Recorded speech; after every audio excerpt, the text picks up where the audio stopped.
Assistant State's Attorney here in Los Angeles. Today, we're here to announce federal criminal charges against Eugene Henley Jr., a career criminal known as Big U, who used his contacts and leadership role in the Crips criminal street gang, the entertainment industry, and a youth charity to further his own criminal enterprise, an enterprise that engaged in murder, extortion, robbery, human trafficking, COVID fraud, and other felonies. Mr. Henley and several other individuals linked to him and his criminal enterprise were charged in a criminal complaint with federal racketeering conspiracy. Mr. Henley is a fugitive, and he is currently wanted by federal law enforcement. Other individuals linked to his criminal enterprise were arrested today, approximately 10 defendants who are charged in various indictments. Again, Mr. Henley is a fugitive. 4 defendants are in state custody and will be transferred into federal custody, and we are still seeking Mr. Henley and another fugitive. The Department of Justice's top priority is eliminating violent crime caused by criminal street gangs and organized crime. These organizations cause a tremendous amount of harm in our communities. And today's arrests are part of our office's efforts, FBI, IRS, LAPD, the team you see up here, to make our community safer and rid our streets of these criminal street gangs, including ones operated by violent felons who are posing as savvy businessmen and community leaders, but the affidavit filed with the criminal complaint alleges that Mr. Henley operated Big U Enterprises, a mafia-like organization that utilized Mr. Henley's stature and long-standing association with the Crips criminal street gang and other gangs here in Los Angeles to intimidate businesses and individuals in our communities. I want to stress that the allegations here in the complaint are allegations only, and the defendants are presumed innocent until proven otherwise. Let me talk a little bit about Mr. Henley and the street gang here. As I said, Mr. Henley is a widely known leader within the ROLLIN 60's. He rose to prominence in that gang decades ago, and he has since been a fixture on the internet, talk shows, and podcasts, all things that law enforcement have looked at closely as part of this investigation. He has maintained the image of an entertainment industry entrepreneur running a music label and of somebody who gives back to the community here in Los Angeles, funding a South LA-based charity, developing options, which purports to help at-youth risk escape gang life and escape the perils of gangs in high-crime areas. The facts alleged in the complaint paint a very different picture. It is one of a murderer, a thief, a liar, and a cheat, and the criminals that enabled him. For example, Mr. Henley engaged in a murder of a musician signed to his label in 2021 and dumped the victim's body in Las Vegas off of the I-15 freeway. He then attempted to evade and obstruct the investigation into the murder, including ordering witnesses not to speak with law enforcement. Henley's criminal enterprise also engaged in other crimes, including transporting prostitutes across state lines, extorting strip clubs, marijuana dispensaries, and other businesses, and fraudulently applying for COVID loans in the form of a business relief loan. On that application, Mr. Henley falsely stated that his music label, Unique Music, operated at a $200,000 profit in 2019 and was entitled to government assistance, despite the reality that the company had operated at a loss and was ineligible for such relief. Finally, Mr. Henley is accused of embezzling donations made by celebrities, professional athletes, and businesses to his charity, Developing Options, which, as I said, purports to give South LA at-risk youth alternatives to gang violence, drugs, and other criminal activity. Henley used this charity as a front. He used it to conceal his fraudulent activities, his criminal enterprises activities, and evade detection from law enforcement. If convicted on the racketeering conspiracy, he and his co-conspirators face approximately a 20-year federal prison sentence. I want to thank our federal law enforcement partners, our state law enforcement partners who brought about the result here today, the Los Angeles Metropolitan Gang Task Force from the FBI, It's comprised of FBI agents, LAPD officers, IRS criminal investigation, U.S. Department of Justice Inspector General's Office, Los Angeles Police Department, the North Las Vegas Police Department. This case is a great example of state and federal law enforcement working together to address harm from a criminal enterprise. I also want to thank our prosecutors, Assistant U.S. Attorneys Kevin Butler and Jenna McCabe, for their diligence and dogged determination in this case. With that, I'll turn it over to our next speaker, FBI Special Agent in Charge, Ted Dox. Thank you, Joe. My name is Ted Dox, Special Agent in Charge of FBI Los Angeles' Criminal Division. These operations are truly a team effort, and I would like to recognize those partnerships.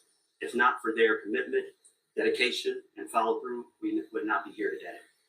First, I'd like to thank LAPD, IRS Criminal Investigations, and the U.S. Attorney's Office for working collaboratively for the past 4 years.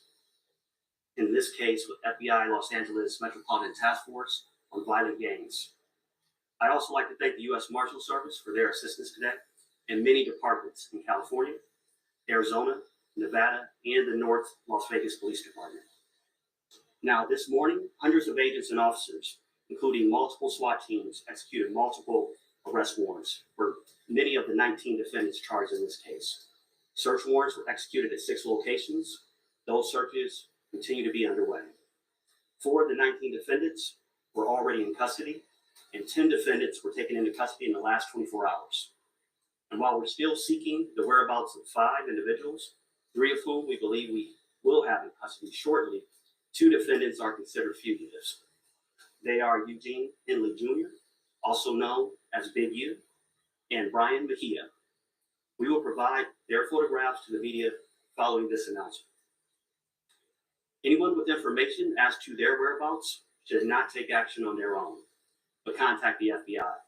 You can reach us by calling 1-800-CALL-FBI. During this investigation, we recovered 49 weapons, 5 pounds of methamphetamines, 10,000 fentanyl pills, and large amounts of cash. The Rolling 16 Crips have been around for decades, and by some estimates are among the largest gangs in the country, with factions in multiple states. Mr. Henley has been a known member of the Rolling 60's Crips since the 1980s, where he established his reputation and earned standing with fellow gang members. He has been able to use that standing to intimidate businesses and individuals and to commit various forms of violence, including the alleged murder outlined by the U.S. Attorney. He's also been able to influence others to give him money, only to defraud his victims, including defrauding the U.S., the government, the city of Los Angeles, and you, the taxpayer.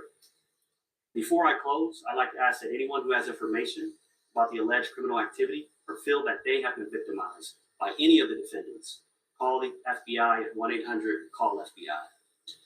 We've targeted this gang in the past and will continue to target gangs who seek violence and fear in our communities. The FBI will never waver on our commitment to combat violent gangs and those individuals affiliated who prey on others. Today's arrests make neighborhoods across our city safer. Thank you. And with that, I'll turn it over to IRS SAC, Tyler Hatcher. Good morning. Again, I'm Tyler Hatcher. I'm the Special Agent in Charge of IRS Criminal Investigation here in Los Angeles. Today's arrests are the result of outstanding investigative work by law enforcement partners from LAPD, U.S. Attorney's Office, the FBI, and my office, who've worked tirelessly to find the evidence necessary to charge those who are alleged to bring harm to our communities, as you've heard previously. The RICO charges against Mr. Henley and his associates reflect a pattern of crimes that runs a gambit from extortion to robbery to murder to tax fraud and to human trafficking, all under the umbrella of a well-organized criminal organization led by Mr. Henley. Additionally, Mr. Henley duped the County of Los Angeles by running a nonprofit named Developing Options, which was set up to pull youth out of the gang life and promote anti-gang solutions. Yet Mr. Henley continued to personally orchestrate violent gang activity that impact our communities. Donors trust that their donations will be used in a manner that's consistent with what the charity was set up to do and applied as intended. In this case, it was for the benefit of at-risk youth. Financial transactions leave a trail, and IRS Criminal Investigation Special Agents are the best at following that trail.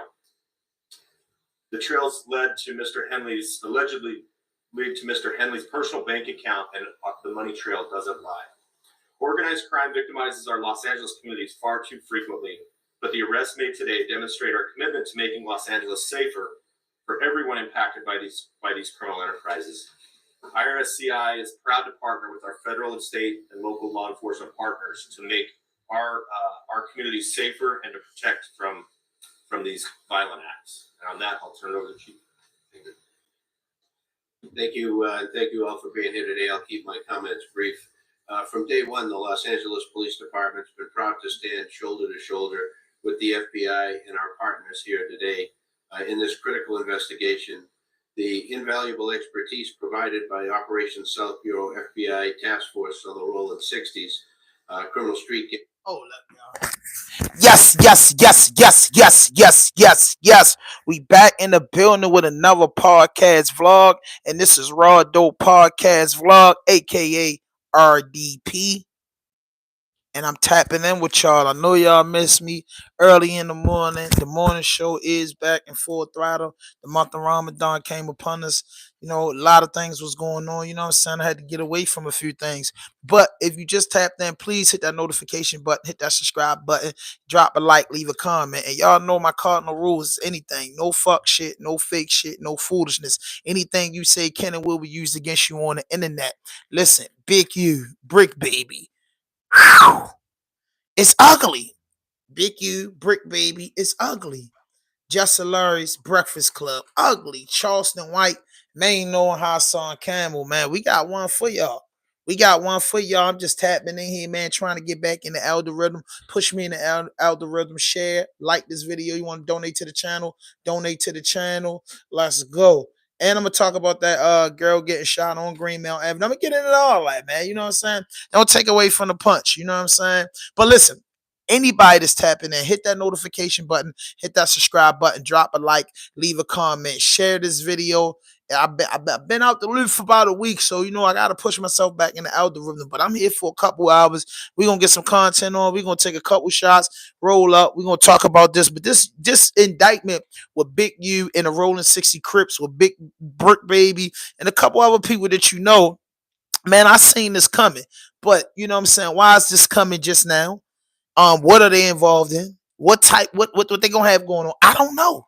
But listen, tap in with me, hit that notification button, hit that subscribe button, drop a like, leave a comment, push this video to the algorithm. Hey, if it don't, it don't. If it do, it do. But I'm grinding, I'm pushing it to the limit. Hand 5,000 RDP, we in the building. Let's go. Gang has played a pivotal role in securing these 19 federal indictments laid out this morning. It's a major step forward in our ongoing fight against gang violence and brings hope and relief to a community that for too long has endured far too much. Together, we will continue to protect and serve, working tirelessly to ensure safety in all of our neighborhoods. I'll return the U.S. Attorney, Joe McNally, for any questions follow-up. Take any questions. So Henley is still on the loose. He is. Do you expect to snag him today, or is it something where he's gone? Yeah, I think all I can say is that look, he is the leader here, and we're looking for him and trying to find him. He's a fugitive at this point, and we're using resources to try to track him down. The arrests were made this morning in the early this morning. That's something more than this whole group because of custody, or So there were a number of arrests, I think roughly 10 this morning, and then there are other individuals who were in state custody that are being transferred into federal custody. But approximately 10 arrests were made this morning. I think you mentioned it earlier, but what kind of time is it? What up? What up? What up? What up? What up? What up? What up? So, What up? a federal racketeering conspiracy I shot the sheriff. charges. It's charged here 1962 D, covers up I to shot the 20 sheriff. years in federal prison. The next stage here would be that Mr. Henley and others would be indicted by a grand jury, and the penalties at that point could range and include higher penalties. So at this point, he's charged in wrong. Is he charged with murder too as well? He's charged in a RICO conspiracy, and part of that RICO conspiracy, one of the predicate acts is the murder that is described in the complaint. He is not yet charged in an indictment with substance. You mentioned the taxpayers were defrauded. Can you tell us how much taxpayer dollars he obtained from what city leader or official? And what does this mean for, groups that are working on anti-gang efforts and trying to get donations from celebrities to see? Sure. So I think just to kind of go back, Mr. Henley and the allegations are here, operated a criminal enterprise. He used his status in LA as a gang member, somebody who was known as an enforcer, in order to execute the crimes that are described in the criminal complaint. As part of that, and to get to your question, he also had this charity and held himself out there to be somebody who was committed to reducing gang violence, committed to supporting youth in the city. As part of that, he received grants from government agencies to do that work. And as described in the criminal complaint, he used that goodwill to benefit himself. He diverted money from that charity and lined his own pockets with it. And that money was ultimately traced, and we can show that he used it for personal purposes. So there was an embezzlement angle to this, to the criminal enterprise, where hundreds of thousands of dollars were siphoned off that should have gone to charitable purposes, gang reduction, gang intervention. Instead, he used it for his own purposes, his own criminal enterprise. In addition to that, there was tax loss. And like many of our cases, we ultimately do a financial investigation, and we see that embezzlement and that siphoning happens often. There's a parallel tax conduct that is also described in the complaint. So you're talking about hundreds of thousands of dollars that the charity ultimately siphoned off for his purposes. It was a charity that he controlled, and again, held himself out there to be somebody in our community who was, as Chief McDonald said, these communities, it's oftentimes our poorest communities that need intervention the most. They need law enforcement the most. He held himself out as somebody who was part of that team trying to improve South Los Angeles. And the facts of the indictment and the wiretap calls that we intercepted as part of the investigation that are described in the complaint describe that contradiction. That on the one hand, he's Mr. Charity, and on the other hand, he's engaging in all this criminal conduct. That's set out in the criminal complaint. And so it's outlined in the criminal complaint specifically what government agency gave him money. It's outlined. It's outlined that he got grant money. I believe that money flowed through the city of Los Angeles, but I don't have the specifics in front of me. What I can tell you is that typically, grants flow through the state and then eventually, are typically issued through the city. And to the tune of hundreds of thousands of dollars. Hundreds of thousands of dollars. Did you say the name of the charity, or are you allowed to say that? Yeah, the charity I referenced earlier is developing options. Okay, well, thank you very much. Fine. Question. I apologize. Just reference to time. Thank you. Have you had it? I mean, do you have any idea about his potential whereabouts or any more that you can tell us?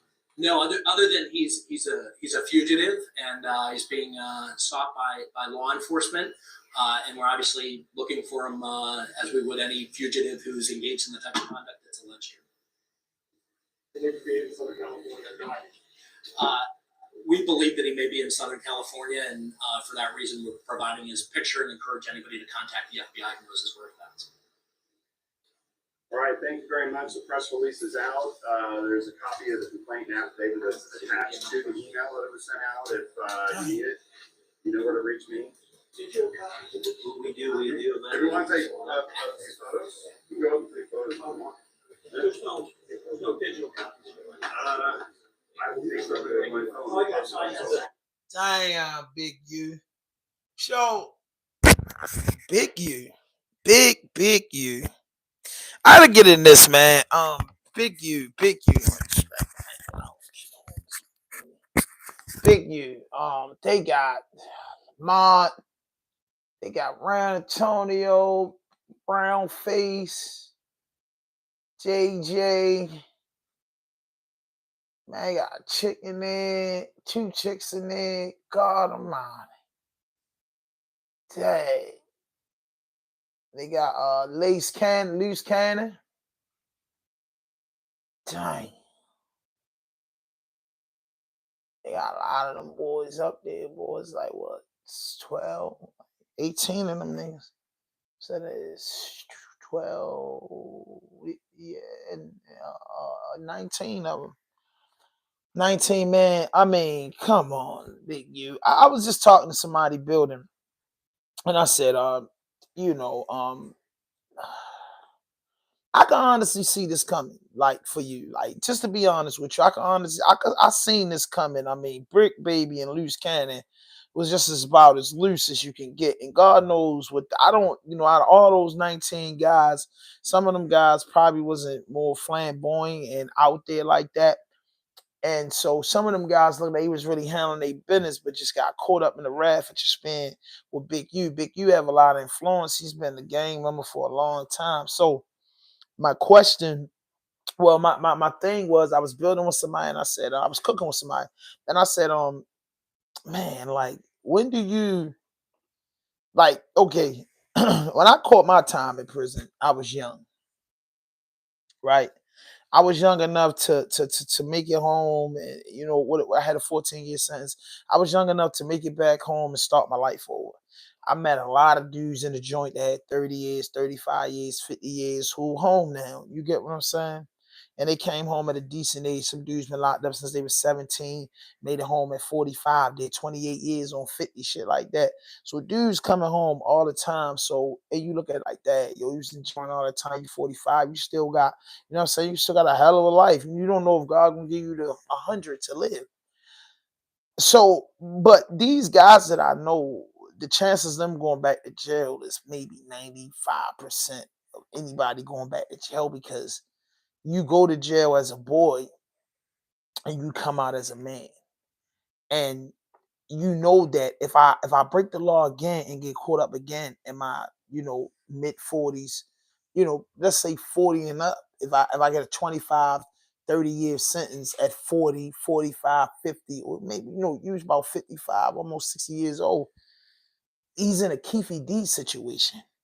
So I say that to say that, I believe that everybody that's gang banging, hustling, killing, robbing, scamming, doing whatever you're doing, I believe you're supposed to stand on your business. It shouldn't be no flaw on your name, especially if you're eating off something. But when you start arresting older men and older women, are they as solid as they was as a youngin'? That's the question. Here's you with all the respect and everything in the world, but now you have to go to prison and you have to age in your 60s and 70s around a whole new different lingo. I've been to prison and I was a part of the younger guys that was in prison that turned older. You get what I'm saying? They went in there in their 20s and got out in their 30s. So when you have spent the whole early part of the 90s in prison and been, home for, 20 years, and you know what I'm saying, he been running around, he been doing a lot of shit.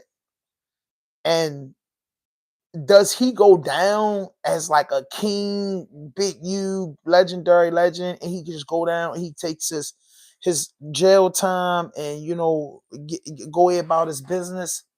Or do Big U become what we see that is very, very popular, and that's working with the state or working with the government, to fuck somebody else's life up.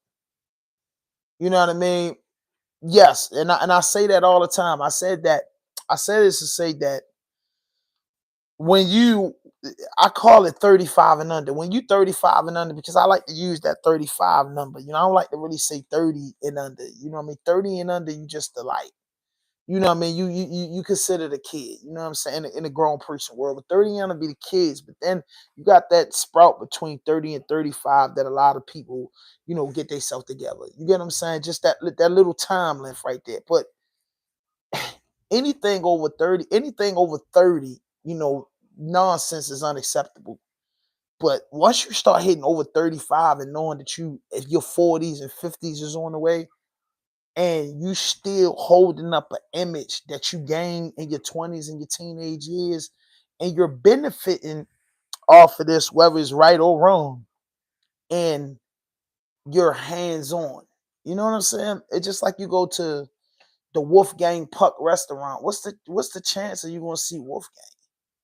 The chef, he's out back working. He might come out, but what's the chances if you pop up there on a Monday, you gonna see him? Or you pop up there on a, you know what I'm saying? So I'm like, yo, why do these dudes get on the internet like you? He gets on the internet, he talks this big boss, revolutionary, a positive influencer, right? And we know that the president down to the wino on the corner, we know everybody got some shit with them, hustle with them. We know everybody that's, that run the transitional houses, halfway house, they might do their job, but everybody got some shit with them. You know what I'm saying? At least 80, I'm not gonna say everybody, 85% of the world got some shit with them. Then you got the 15% that really just solid in what it is.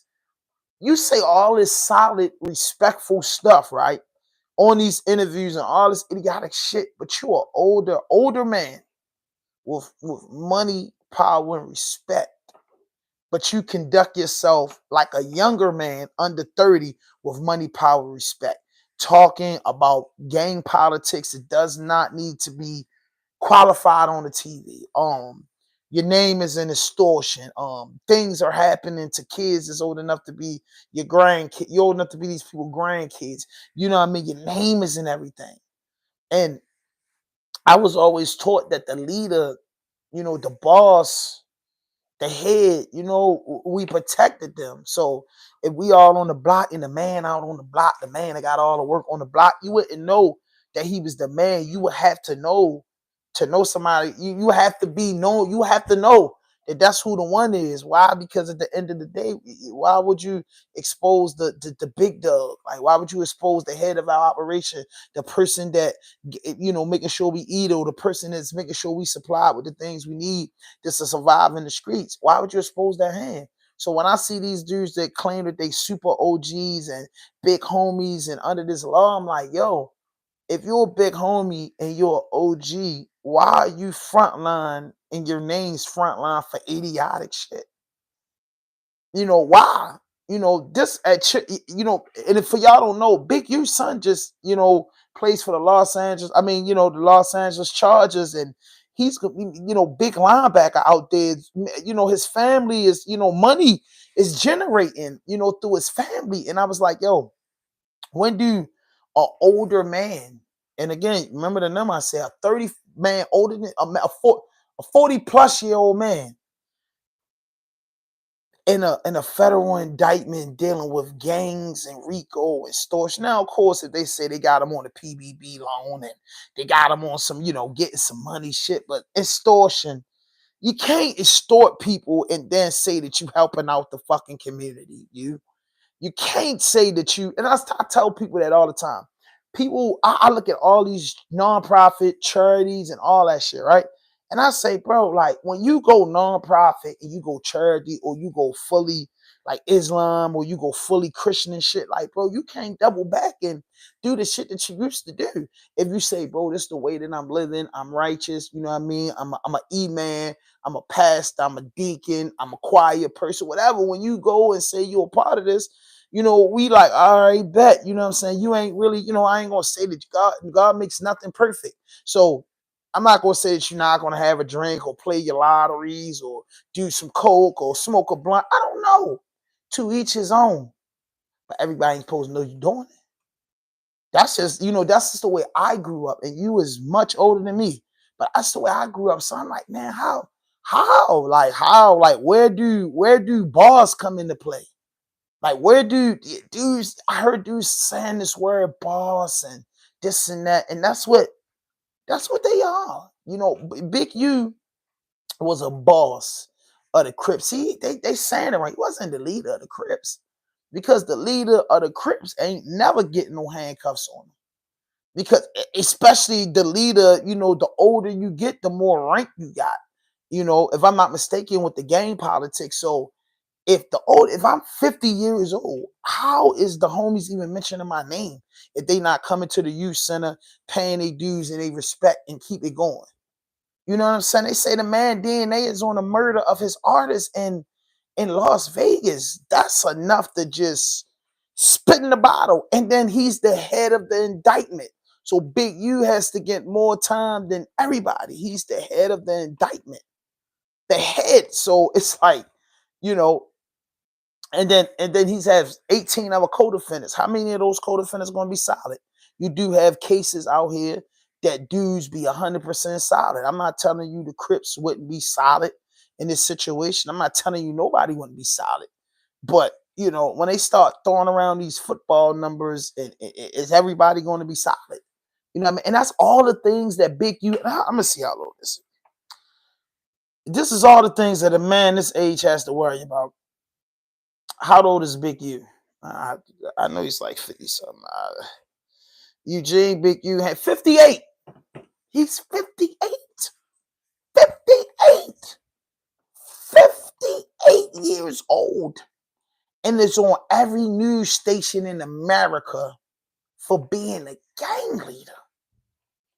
A gang leader, bro. It's not like, oh, he's a leader. You know, he had all this coke and dope. He's locked up for being a gang leader, a robber, a extorter, and then he covering it up, giving back to the community. You know, and I tell people, you can't play like you giving this service back to humanity and had 1 foot in, one foot in and 1 foot out. I tell that people all the time. When you say, man, you serving the people, and you say, man, I'm a voice for the people. I'm I'm living by the people, and I'm dying by the people, bro. You got to be that 100%. Because, you know, the FBI, you know, jealous people, and of course the Caucasians, they don't want to see us doing for our community. So when they hear you step up and say, hey, I'm doing for the community, and you get in these government grants that they have billions of dollars that sit around and people don't get. But when you start a black man, start getting that, you know, with a criminal background or a past, get them grants, you know they watching every penny. Why are you taking government money and distributing it around there when you making tons of money doing a bunch of other shit? Or you not making money? I don't know. I'd be confused. But just to be 58 years old and have been around the block, you to touch bases with Nips, you to touch bases with all these artists, and I know you done made moves and then got over on the dudes. You got money. When do you just be 58? Like at 58 years old, bro, I really want to be taking trips, you know, out the country 4 or 5 times a year. You know, at 58, I want to just, you know, nice ass crib, fat ass garage, dope ass man cave, you know what I'm saying? Family situated. And I just want to be cool. Smoke my joint like Snoop. Like, I think them West Coast niggas need to look at Snoop. Need to look at Uncle Snoop. Snoop, it's nothing in the world to say that you can't be a Crip. If you want to be a Crip, Blood, BD, GD, Vice Lord, whatever you want to be, it's not a law that say that you can't be that. It's a law that say that you can't be a part of ignorance that destroy your community, because you know good and goddamn well he not destroying it in Burbank. He not destroying it in the hills of California. He not destroying it in North Hollywood. He not destroying in Melrose. He's bringing that extortion and them problems and them headaches to the community that he come from. So they never worrying about you. So you got to remember, we go to jail as black men for killing our own, selling drugs to our own, doing everything where we from. Here and there, you get a black man for doing something heroic outside of his community. All of these crimes and everything that you was committed of, they wasn't committed in the hills. They weren't committed in Silicon Valley. They were committed where he's from. You know what I mean? So when you get this money from these people, they looking at you, what you doing for the youth. They watching you. And they say this is an investigation that stems from 4 years ago. They've been watching. He 58 years old and didn't see this coming. But he talks so educational. You know what I mean? I like that Big U. You know what I mean? I hope the brother make it out of the situation. The law knows best, bro. Whatever works, whatever Big U got coming to him, he got coming to him. I wish jail on no man. You know what I mean? But I also have got out the phase as I get older to say, shit, bro, I wish jail or death on no man or no woman. I never want to see that for you, but what am I going to do if you walking through death door and walking through prison door? Am I supposed to follow you? Fuck no. You know what I'm saying? Am I supposed to follow you down the road of destruction? Hell no. So, you know, I don't understand. You know, Big U and then Brick Baby, Brick Baby, Brick Baby, Brick Baby signed his federal papers. I think Brick Baby wanted to go federal and, you know, I think Brick Baby think, you know, he could do a dime, you know, and come home and have a success story like BG. And your Loose Cannon and Brick Baby, it's like, you know, they saying, you know, and like I said, again, these are brothers. And, you know, I wish death, prison, or nothing on nobody. You know, I believe service to humanity is the best work of life. But to the brothers, this is the message to the black man, bro. You know, how off a lean playing games in this internet, for California specifically, the internet has become Chicago and California for real. And there's a bunch of other states, but for real, these two places, Chicago and California, the internet abuse that these dudes use to sign their commitment papers and death certificates is vicious. Is vicious, bro. And this is not even, you know, you got the younger dudes crashing out. Young people under 30 gonna crash out. You know, young people are gonna crash out because that's what being young is about. You know, taking risks, taking chances, and hoping that you live to talk about it in your 30s and 40s.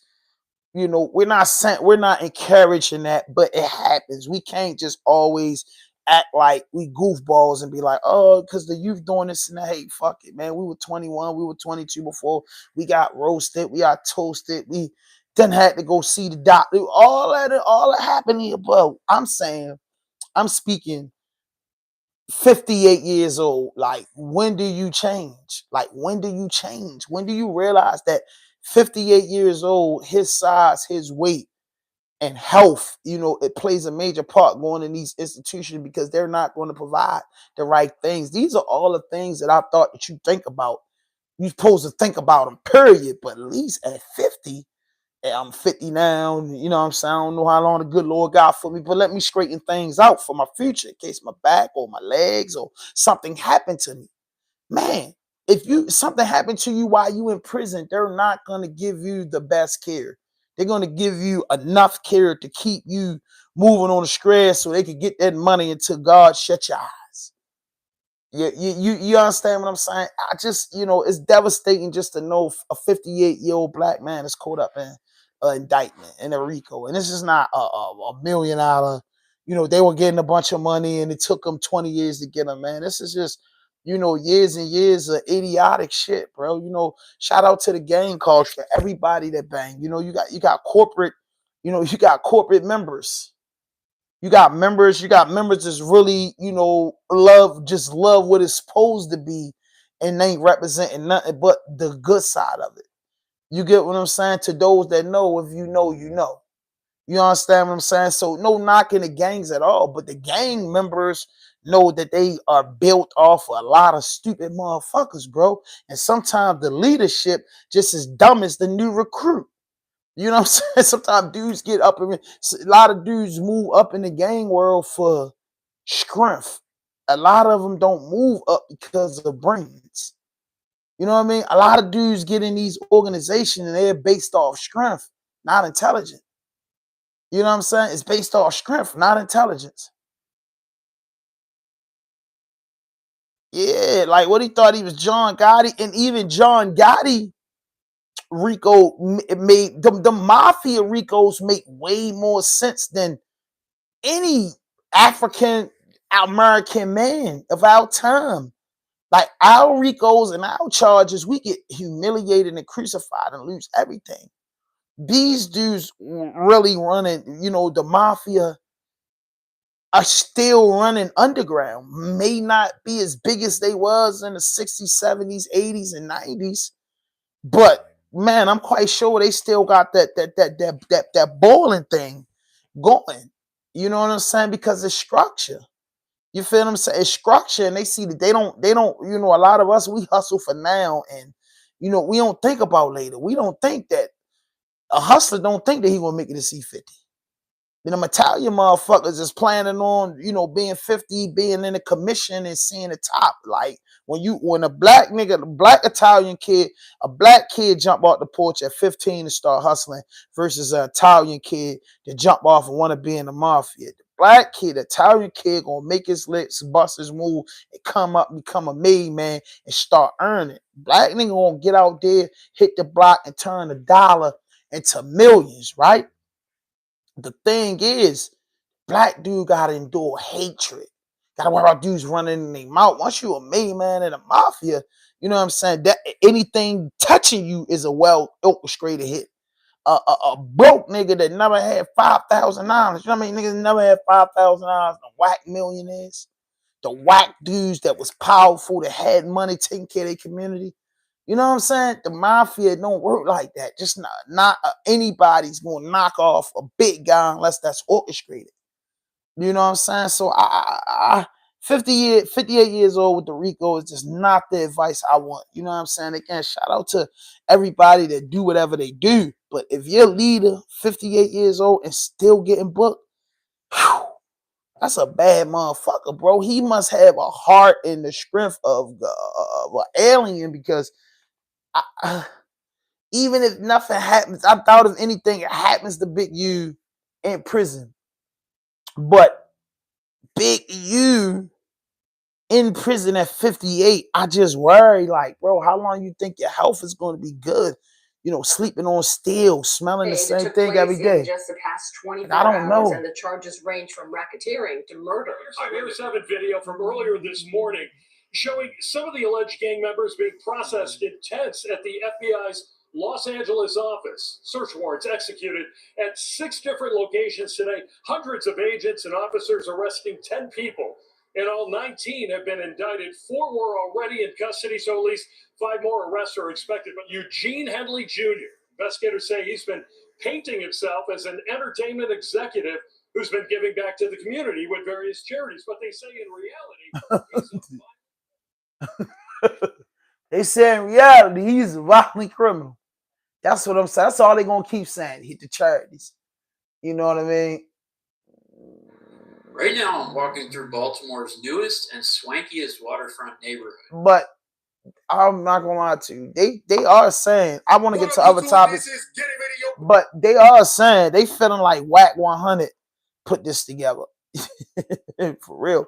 Because, you know, this is a Crip thing. And then I don't know how Whack 100 ain't in this, because Loose Cannon just beat the shit out that man, right? And one thing about the feds don't come last night.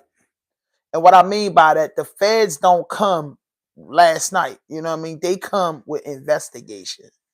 At least 6 months of it. You get what I'm saying? At least 6 months of it. I'm just giving them the benefit of the doubt.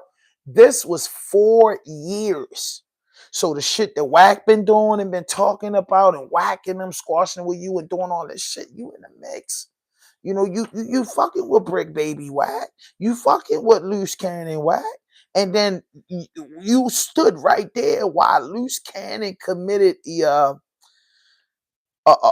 vicious felony on humans. And you were there, Whack. And I guess I want to see the 50-page indictment. They say, you know, the paperwork hanging out, keeping it a G News supposed to have the paperwork.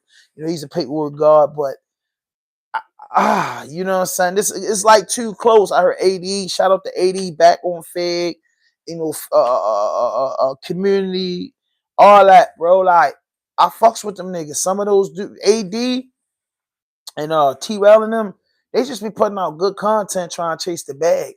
They members, but you know, oranges in the chat. You get what I'm saying? But they ain't moving like you. They ain't talking like you. They ain't trying to be like that, because if you're a real life gang member and you really bang this stuff, like, the game is to be sold, not told, bro. Like, Like, like the Serranos or the Mexican mafia, bro. You ain't meeting a big man and having the big man name all in this and that. Like, it don't work like that. Just like Jess hilariously said, like the Breakfast Club, bro. Like, whatever Big U had his hands in and whatever he had around them was ran sloppy like a high school. Like, that's what I believe, because 58 years old getting jammed up, you're not getting jammed up for millions of dollars, you know what I mean? And this and that, you get jammed up for gangs and murder. Like, come on. Then they say, like, I don't know, bro. I don't know, man. I don't know. Share some more of this. After this, I'm going to play this, and then I got to get into the next thing. Jess Hilarious speaks about the Breakfast Club and the funny comedian dude, I don't know his name, bro, but he always got something crazy to say about Jess. Like, I ain't gonna lie to you, bro. I don't really know what they had going on. Federal authorities about the ROLLIN 60's neighborhood Crips gang in South LA. Detectives have arrested multiple people, and this morning, they're still looking for others. Good morning, everyone. Thank you for joining us. I'm Annabelle Sedano. Let's get right to it. We have live team coverage of this breaking news. NBC4's Michelle Vyas is in Westwood with more on the arrest. Let's get started with Alex Rozier. He was at that press conference and joins us live from downtown LA. Alex. Yeah, they talked a lot about a number of people in this press conference. For sure. But the main focus was on a man named Eugene Henley. The feds say he committed a series of racketeering crimes, including extortion, human trafficking, fraud, and the murder of a rapper in 2021. But this same man, Eugene Henley, is known throughout the Los Angeles community. He's been involved with work, including youth charities, and the feds say he did it all to further his own criminal enterprise.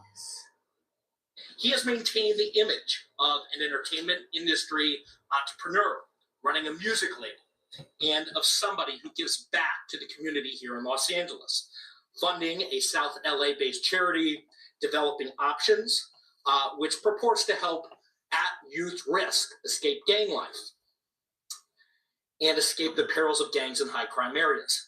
The facts alleged in the complaint paint a very different picture.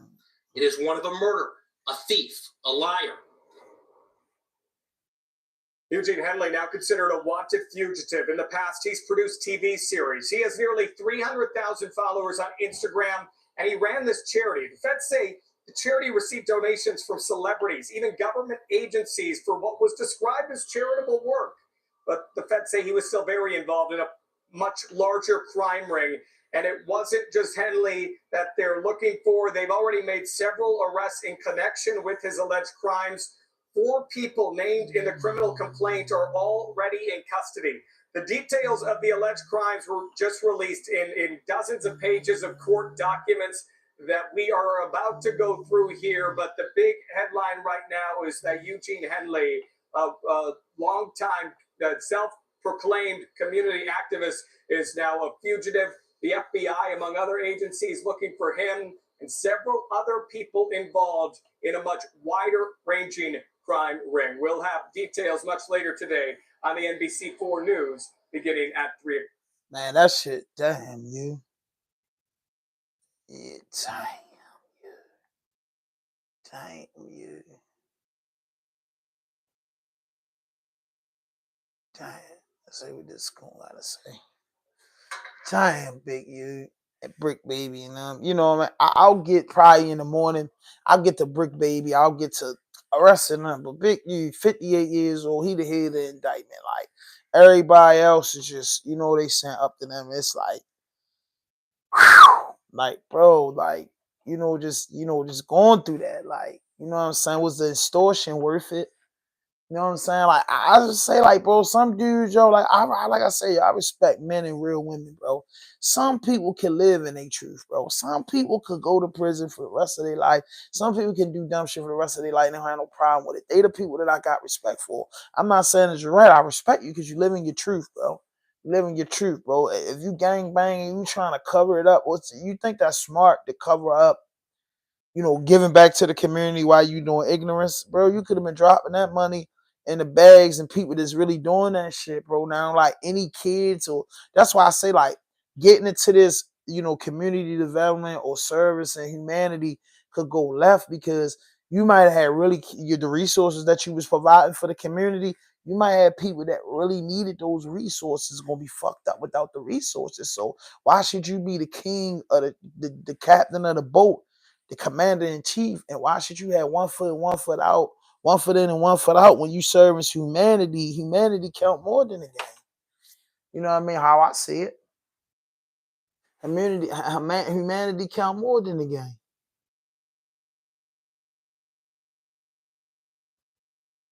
I wonder what Aaron gonna do now.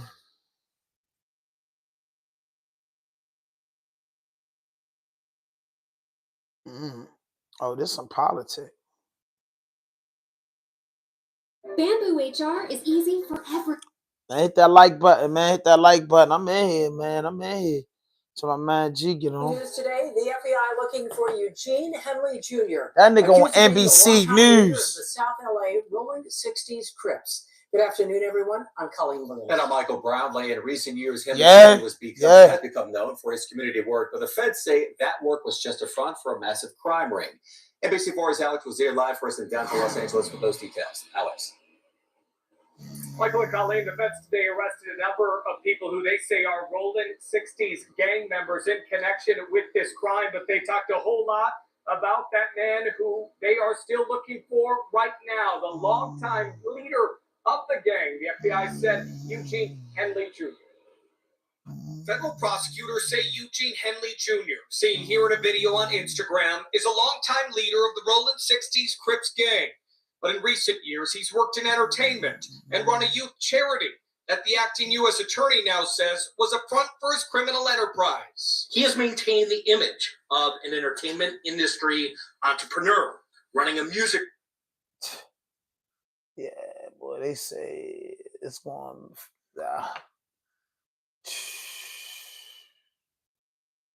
I can't wait to see that top quarterback, bro.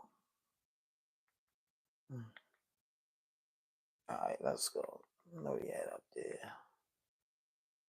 Jess, let's get into Jess Hilarious and this Breakfast Club thing. Something I've been wanting to touch on. You get what I'm saying? If y'all don't know, you know Jess Hilarious from Baltimore. You know what I mean? Shout out to Jess and everything she do.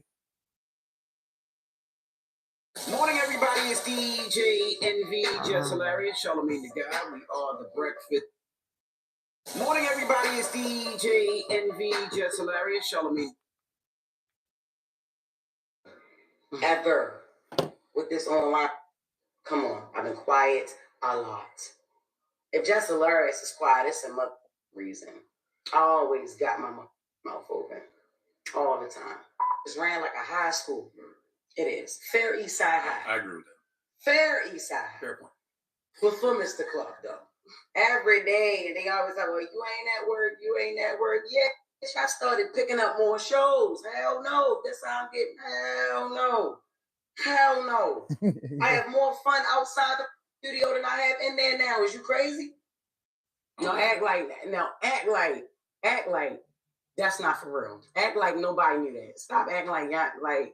What we really. What you mean we don't have your I back? have Break more- that down. Explain how we don't have your Okay, back. all right. So the narrative, like I said, with the online ish, that's what I said. Y'all ain't nobody trying to clear up no narrative about nothing. Ever since I came back, it was weird. Yes, it was weird. Yeah, I at first no, I did not. I wasn't too fond of Lauren.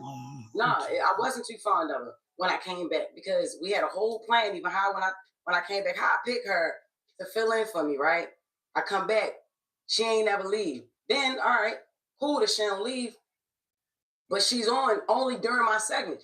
If she was meant to be a full host, move her in another way. Why she got to be moved in on? Because nobody had a problem with Jess with the message until she started reading right. You know what I mean? Till she started reporting. I wasn't hired as a reporter. I was hired as Jess with the mess. So she started reading and delivering details and all that stuff. Yes. Then that's when Jess with the mess wasn't good enough no more. That's how it was presented. So I'm like, all right, cool. I feel Who you. said that though? Because of the internet said What that? are we talking about? No. This is our listeners. This is yeah. Why can't we worry about the comments? And these are people that enjoy the show and watch the show. It's not all about Instagram. It's YouTube. It's Like, we have people that have been watching the show. Yes, she's great at what she do. That's why I picked her to fill in for me. But when I came back, it's like, what's going on? If she's gonna be a fourth voice, why she only gotta be a fourth voice? Well, correct me if I'm my wrong. segment. She wasn't a fourth voice. She was a producer. She was hired as a news producer to help with getting all news and doing interviews. She was going to be the senior news producer. She wasn't on there. When you came back, Lauren was not on there. She was in the back doing questions, sending interview questions, reporting the news. Am I lying? I thought Yeah, you you was. I lying. thought She was on air. She was on air. They told her don't step in this room. yes, but I thought you was using her on purpose. What? You thought I was using Lauren on purpose? Yes. No. What are we talking about? No. She didn't leave when I came back. The first day we had a whole situation. Like, all right, look, this was gonna happen, and when it's time for us to roll, it changed. No, the first question was about, the only person who asked me about my baby maternity leave was Indy. All right, I walked in. She addressed the hate in the comments. That was the first thing she addressed when I came back. I'm like, what the hell would they think I want to talk about that? Off air, though, So right? yeah. We started talking off air. We started to But I'm talk saying off even air. prior to you even coming back. So then I felt uncomfortable that first day. So I'm like, all right, look. Thea was like, all right. Well, we'll just take her off air. She was back the next week. All right, cool. Because there was a voice. Y'all wanted her on air. There was a voice. They wanted her there. They wanted her here. There's a place for Lauren in the show. All right, cool. If there's a place for her on the show, you wanted her let's here do too, it though. another way. Yeah. Because you said you wanted to change the segment from Jess with the Mess to the Lauren. That was eventually, even when it came down to it still being called Jess with the Mess, and then I'm introducing her to introduce stories. That was pointless and it was stupid. It's no Jess with the Mess. Just make it Brown Girl Grinding or Lauren with the latest or Lauren's Legal Corner. I'm giving ideas. I'm like, yo. I even with the Taylor, yo, change that, take that Jess with the Mess off of there. I feel like I'm getting credit for something I'm not doing, and it's stupid because this is not what she does. Is not Jess with the Mess. I read headlines and I give commentary. I say what people thinking. I agree. Can I ask you a know question? What I'm saying? Yes, she's more of a reporter. She's journalism. Can I ask a question? What? Why didn't you wear the do-rag this morning? Because why you joke so much, man? What you mean? It's not a do-rag. It's a silk scarf, nigga. But it's not. It's not a joke. If you bring it to the radio, I want to laugh. It's not a joke. Okay. But it's not a joke. It's a serious issue about it. It is a serious issue. Okay, let me just sit back and watch it because I'm not Joe Clark. Because it's not. I am actually. Give me my Facebook. No, it's now Envy. That's what I'm saying. No, nobody has even tried to clean up the narrative that I'm a villain. Man, you're not a villain. Who said you a villain? Yo, stop acting like you don't live in them comments too, Charlotte. Stop acting like you don't understand. What do I always tell you? I say stop listening to the internet. Stop listening to the comments. Stop listening to the folks on YouTube. Don't let them trick you out your position. What you did last night is what they want you to do, and you can't let the internet win. No, but look, it's not even about what they want me to do. I did last night what I wanted to do, what I felt like I should have been did. I've been asking questions. The internet loves mess. And one of the easiest ways to create mess is to pit people against each other, especially two women. And I don't dwell in that. And y'all know that. Yeah, but see, this is the thing. You let the internet dictate what's going on. We've had conversations, and this is the thing, and this is why I thought it was corny, and it's just me personally. I thought it was corny because we have conversations up here. We just have a meeting. If you had an issue, a problem, a situation, or something that you felt, why you ain't bring it to the team? When you came back, Jess, I pulled you to the side. I said, Jess, if you feel uncomfortable, if you don't want Lauren in the room, this is your show. We can make that change whenever you want. Did I not say that to you? Yeah, you did. It's not about wanting her in the room, yo. It's about the segment. Like it was like y'all wanted her. If you had a problem, say it to us. We had a meeting conversations yesterday. off air. What are we talking about? Not like nobody having my back, because we have your back. As far as the Corey Holcomb thing, y'all been beefing for 11 years. I'm not worried about it's not even about you. You're worried about comments. And you're worried about what people say after. I'm worried about the perception and my reputation of being on the show. They've been issuing on me for 15 years. They've been issuing on Charlotte for 15 years. That's on you. And the things that people issue on me for is on me. I don't let it affect me because I know who I am as a person. I don't give a F what them people say in the comments. I know who I am. I know what I do. If you let them people get in the comments and F with you, you're great at what you do. Everybody simmer down. Like you are dope. She's very dope. You let dope. them people piss you off. No, F them niggas. Like you nice. Like what you do is funny. I tell you that all the time. You brought that energy that we needed to the Breakfast Club. Yeah. And you let a bitch ass person in the comments say something to stand you up. I tell them, F them niggas. We don't even know who these people are. They could be bots and all that. And we doing it on air when we could have did it behind the scenes. Like I F with you the long way, not on some internet ish. And to hear that through that, that's whack, This man. sounds very light skinned. Let's go to the phones. 1-800-585-1051. Let's open the phone lines. Everybody woosah. I'm going to get a I spark. got my candles lit. If you need me to light sage, I'll light sage. Jess want to fight. NVB. Oh man, I don't like it's that. The Breakfast Club. Check out video of the full show on Tubi. I don't like that. Jess had a tear in her eye, bro. I ain't feeling that. I'm from Baltimore, man. We don't play by the out tricks out here. Lord Jess had a tear in her eye, bro. I ain't feeling that, bro. Hell no, bro. Y'all niggas playing and say what she said, what the fuck she said, bro. Niggas be playing too much. You know what I'm saying? I don't know Jess personally, but damn, yo. I mean, she's an old female, yo. You know what I'm saying? She go through stuff. It's hard, but I just feel like that's why I be like, yo, the city gotta do better. Like, you know what I'm saying? People making it to the upper echelon. There's no outlets here, bro. Like, Jess Hilarious belongs on like 92Q with a good syndicated show. You know what I mean? On his, you know what I mean? Here, you know what I'm saying? Breakfast Club is huge. I'm a huge fan of the Breakfast Club. That's one of the things that been out for a long time that I didn't stop being a fan of. I love the Breakfast Club. And I thought it was a great thing with Jess, but as soon as Jess got with the Breakfast Club, she, she was blessed with a gift of pregnancy. She had a lot going on. It's in the hype of her career. I thought the Breakfast move was an excellent move for her. I don't know if this was a setup for her to be there for a few years and alley hoop her to the podcast place and to back to the content space. But I think Jess is really good at what she do. One thing that we know as creators, entertainers, that you cannot let the internet get to you. If you worry about them people in the comments or saying something, they'll fuck your bag up. That's why I stay. That's why as much as I should be posting, I don't post because like, yo, this shit makes you punch drunk. But I gotta deal with it because I'm a content creator. But it's tough, bro. And Envy said something to her like, yo, you letting these people get to you. You get what I'm saying? You letting these people get to you. Like you really letting the internet get to you, yo. Like it's the internet is a fucking joke. Half of the people that make a comment, you never gonna see them ever in your life. You never going. It's for millions of people that follow her. You're never gonna see these people in your life. Like they don't know you. They off the drama, bro. Drama, controversy, drama is the biggest drug in the world. You know what I mean? That's next to fame. You know what I mean? That's next to fame. I ain't gonna lie to you straight up.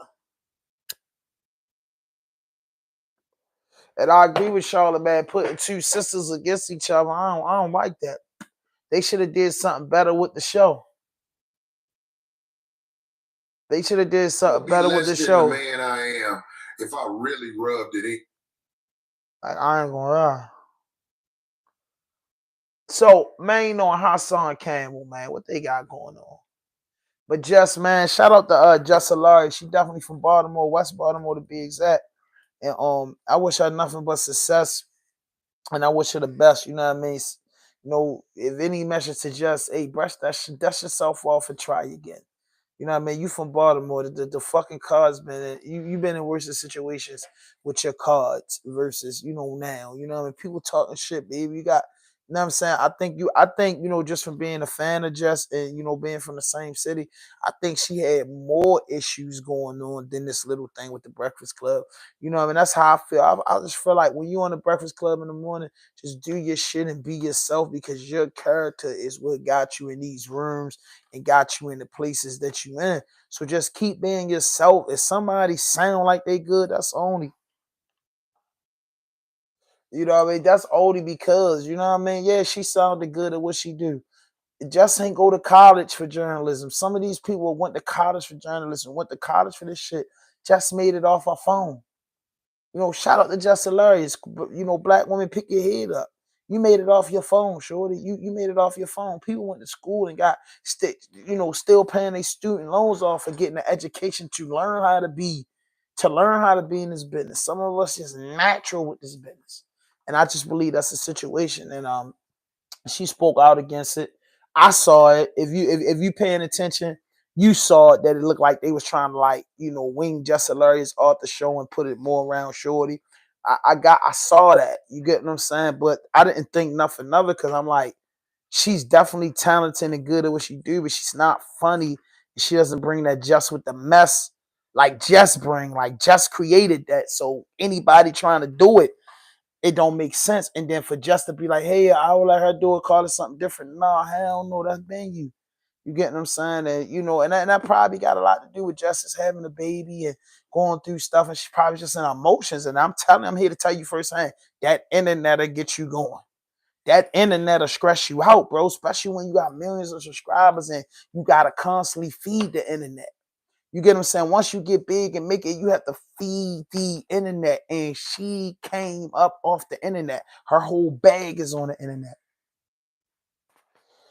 So like I said, man, y'all keep sis in her prayers when she come out there. And I hope, you know, whatever contract she got with the Breakfast Club, she honored that contract, she fulfilled that contract. And I be telling Baltimoreans, bro, like we different, bro. You know, sometimes we gotta take it, you know, it's common sense to take stepping stones that's gonna enhance your career.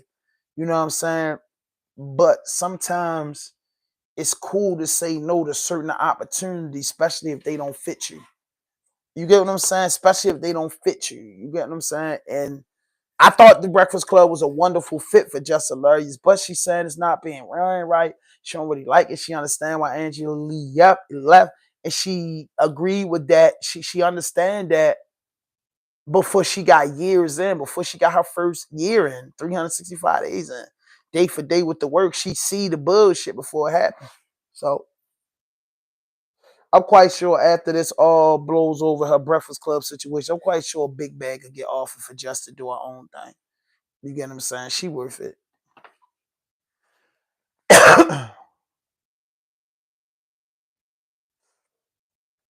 Okay, what we got there? Charleston White versus Maino. I mean Hassan Campbell versus Maino. Maino said something I posted too. I like Maino. I'm a fan of Maino. Like, I don't know what the hell Hassan Campbell done stumbled over this man.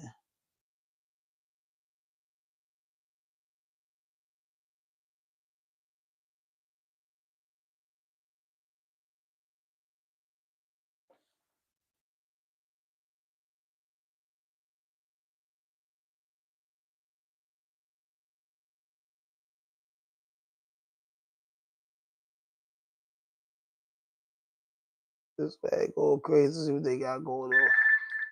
Let's see what they got going on, man. Man, yeah, y'all running me up on the likes, man. Every time you like this video or grab a phone and like, it's pushing in the algorithm, more people get in here.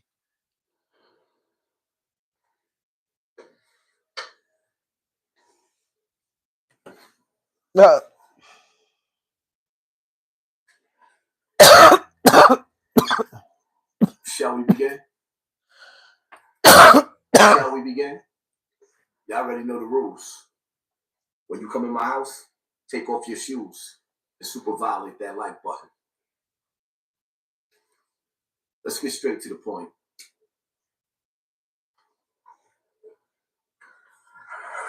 Listen, man. Y'all see this video that I just posted with Maino, right? Right. Got it. I got some things to say. For too long, we allowed these dudes to have opinions, and they're not even eligible to be having these opinions when people are doing honorable things and make it like a joke, like it's unhonorable. But it's okay. It's all right, because if you could dish out a joke, you got to be able to take one. You got to be able to take it. So we know that you're able to take it. So I ain't got time to do it today, but I'm gonna jump on YouTube Rodeo probably tomorrow. We'll send out a link and we're gonna have a conversation though, because these niggas it's y'all fault. It's y'all fault for allowing, you know, these dudes with these traumatic past to be out. Salute. Jess should have just known she can't work with anyone. You know, but this is the government bringing the drugs and make it true. Another man should not even be your topic. But we're gonna talk about it. YouTube Rodeo, and I'm gonna talk. I got some shit that I never said, and we're gonna talk. See, it's words like that, like permission, allowed, Allow what, Maino? I'm a bit confused. Who am I supposed to get permission from? I say what I want to say. It's like I be confused sometimes because I went to jail just like you went to jail, Maino. You went to jail for robbery, my nigga. You went to jail for robbery, my nigga. I went to jail for a body. So I'm a little bit confused. I got shot outside in the hood by myself. Your shorty got shot in a club with 1,000 niggas. You did the pew. The pew? You know the Pepe Le Pew? You ran so fast, the back of your feet was kicking you in your ass out the club. Left your shoes in the club, left your chick in the club, left your man 80 in the club in a wheelchair. You even left your shirt in the club. I'm a bit confused, Maino. That treatment? You gonna give me that therapy? That therapy? You mean the same therapy that you gave young Burr? That's who you had to fight with, young Burr? That's equivalent to me fighting Bullets Gotti. Huh? I mean, I'm just a little bit confused, Maino. You said men shouldn't be speaking on other men. But prior to you coming in this game, you had a song called Rumors, talking about I Just Heard. And all you did was talk about everybody in the industry that never even seen you a day in their life. But see, Maino, the thing that you don't talk about, that you really, really don't talk about, is jail.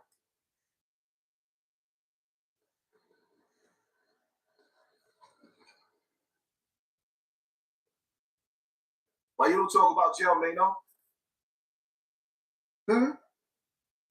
Why you don't talk about jail, Maino? You know that case that led you to jail? Where you ended up doing 10 years? And your co-defendant, Pretty Black, a.k.a. Dre, ended up doing 20 years? And when he came home from that bid, and he ran into you in that club, he ooped upside your head? Why you put the beats on you, Maino? Why was there a brawl inside that club, Maino? After you did 10 years and your co-defendant did 20 years, Maino? Picture what you said, Maino. When I gotta produce the paperwork, Maino, you told Maino. So in order for you to cover up the fact that you ran your mouth again and you got your co-defendant 20 years because you couldn't hold your water, you run around and you act like the illest nigga in Nebraska, my nigga. You told. But that's a conversation that you don't want to have, Maino. You're going to drop the link when you go live, Maino? So you could put me in my place? I be so confused how you run around and you be like, I'm not Fendi, Maino. Shout out to Fendi. But I'm not Fendi. I'm not Fendi. And as a matter of fact, you know, we can skip through all. Like, I got so much to say to rebuttal because you think you just gonna come with some bambada shit, but you the nigga that be hanging out with Diddy with your shirt off. Every time you turn around, you in the club with your shirt off and your nipples poking out around a bunch of dudes with stiff.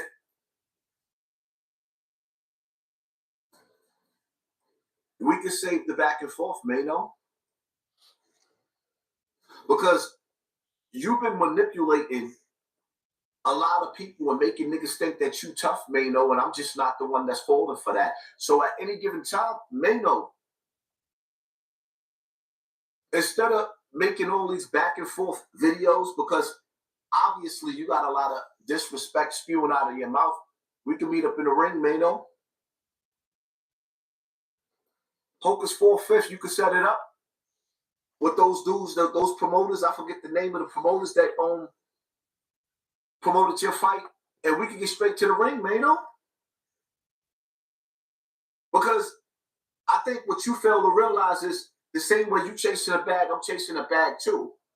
And we both men, right? And you got something to get off your chest, right? And I got something to get off my chest, right? And you trying to make everybody believe that you the only nigga outside to see me. I'll be outside in the suburbs where I live. You be outside in the hood when you moved out of the hood to the suburbs. So why you keep going back?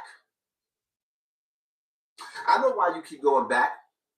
Because you can't take a piss in a shit in the suburbs without them calling the police. They're not going to let you mislead their children or run around with that. I'm just trying to feed my family and do all types of evil. They're not going to let you do that. So you come back to the hood where anything goes and you can manipulate the poor. And at the same time, you can run around with your fake jewelry and shine on them. I'm not impressed by your resume, my nigga. And I'm not afraid of you. I'm not afraid of you. So, Hocus 4/5.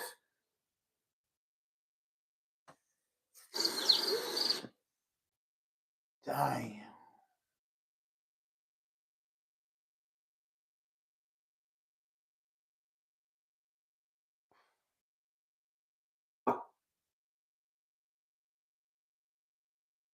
At the end of the day, you are the greatest because you did all that. All right, so today we got Maino, we got Hassan Campbell. These two are going back and forth with Maino absolutely violating Hassan Campbell by the end of this whole exchange. Now, I know some of y'all don't know who Maino is. He is a rapper who had a solid 3-month run back like 15 years ago when flip phones were first invented, right? He dropped the song High Hater, which is so old at this point, it's collecting Social Security. In fact, it's so old, some of y'all don't even know what that song is. He's basically a man with a resume that reads like a 2-page pamphlet. He's known for the song High Hater and the one time he slapped this rapper named Young Berg. Those are his 2 career highlights, right? But he's from New York, so is Hassan Campbell. Maino is tapped in with people like Jim Jones. And throughout the years, Hassan Campbell has made it a point to basically troll Maino and Jim Jones and people in their circle online. In fact, he has built a whole career out of yelling into a webcam about stuff that happened when I was still figuring out dial-up. Anyways, these two, Maino and Hassan Campbell, have basically been going back and forth for years now. Most of the time, it's Hassan Campbell mentioning Maino. Maino actually doesn't respond a whole lot to Hassan Campbell. He has a few times throughout the years, but not many times. But it looks like today things are taking a turn, and this beef is getting a bit disrespectful. So we had Hassan Campbell go up on his Instagram yesterday and post this right here up. It's a video of Maino in the club performing a song that he recorded with T-Pain called All the Above. This song came out back when the dinosaurs still roamed the earth, but Maino was up there performing it. Hassan posted this video up, and in the caption he wrote, "This is what it looks like to be 50 at the club. Shaking my head, I'm done." Essentially calling Maino washed up.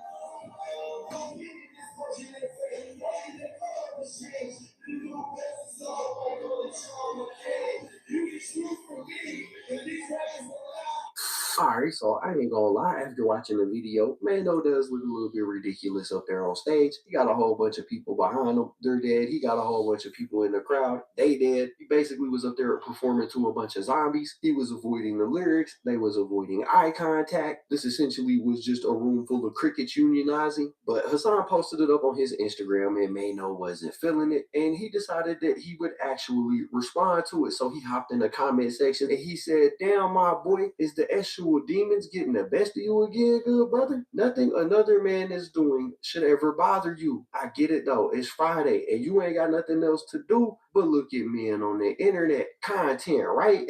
LMAO." right? So he threw a few jabs at Hassan right there. He basically clowned him because Hassan is always making content about other dudes, but he also brought up these actual demons that he claims Hassan is fighting. And what he's referring to there is Hassan came out years ago and said that he was abused by Africa Bambaataa when he was little. This has been something that Hassan Campbell has talked about throughout the years. It's a serious topic for sure, and definitely not something somebody should make fun of. But Maino is taking it there. Now Hassan responded to that and he said, "This is how you got in the industry, my brother. Can I live too?" Basically saying that Maino had to give it up to get his big break in the industry. And Maino responded to that and said, "Okay, yeah, I respect that. Do your thing, my brother. But nobody that took pipe before can ever say anything about me, my boy. LMAO. Have fun though." And this is where the disrespect ramps up a little bit because Maino is making fun of childhood trauma that Hassan has. So Hassan decided that he was going to make some content out of this. He was going to get on his YouTube page and he was going to talk about it. And he made this video right here announcing that he would be addressing everything on stream. All right, listen, man. Y'all see this video that I just posted with Maino, right? On the stage performing. Yo, what up? I'm not saying that you can't be 50 performing. I'm not saying that you can't go to the club at 50. I'm saying that spot that they in, baby. That stage that Maino Happy anniversary, where's the hype man? Then they had nerve enough to show the crowd, and the whole crowd looked like they wanted to go home. That was a bad look. That didn't look like a club where you dancing and mingling. That looked like the lobby in the projects. Or better yet, standing in front of the bodega in the corner store. This looked so bad, I wanted to throw my Pele in the garbage. But I'm getting ready to go live so we can talk about a lot of this at 12 o'clock on my Hassan Campbell page on YouTube. Y'all stay tuned because I got a whole lot to say. Hit him in the head with the... Now, Maino would catch word that Hassan was going to be going on live and talking about this whole situation. So he decided that he was going to respond preemptively. And he went on live where he discussed everything going on and continued to make fun of Hassan Campbell's past childhood trauma. Honestly, me personally, I don't think it was a good look. Maino normally sits this beef with Hassan Campbell out. And after watching the clip that we're about to watch, I would say he probably should have sit this one out too. We seen Drake try to do the same thing in the beef with Kendrick Lamar, and it wasn't cool when Drake did it, and it ain't cool when Maino's doing it. Because at the end of the day, there is a lot of things that you can clown Hassan Campbell for that isn't this specific topic. This topic isn't funny, but here's what he said. Now, check this out. Let me tell you something. No that ever took yeah. toy plaything for a grown man could ever stand on two legs and have anything to say about me, man. Nothing. You don't got a leg to stand on to be speaking on. No, we allow you to do that. And we understand why, because you're dealing with a deeper, darker sexual demon than we all could understand, man. We can't even be going back and forth. I can't go. If you could take a joke. You can take anything, man. You can take anything. You can take a joke, man. Like, at the end of the day, you are the greatest because you did all that. No, that ever been a victim on that type of level can have anything to say about me, man. We understand what's going on. You like my style.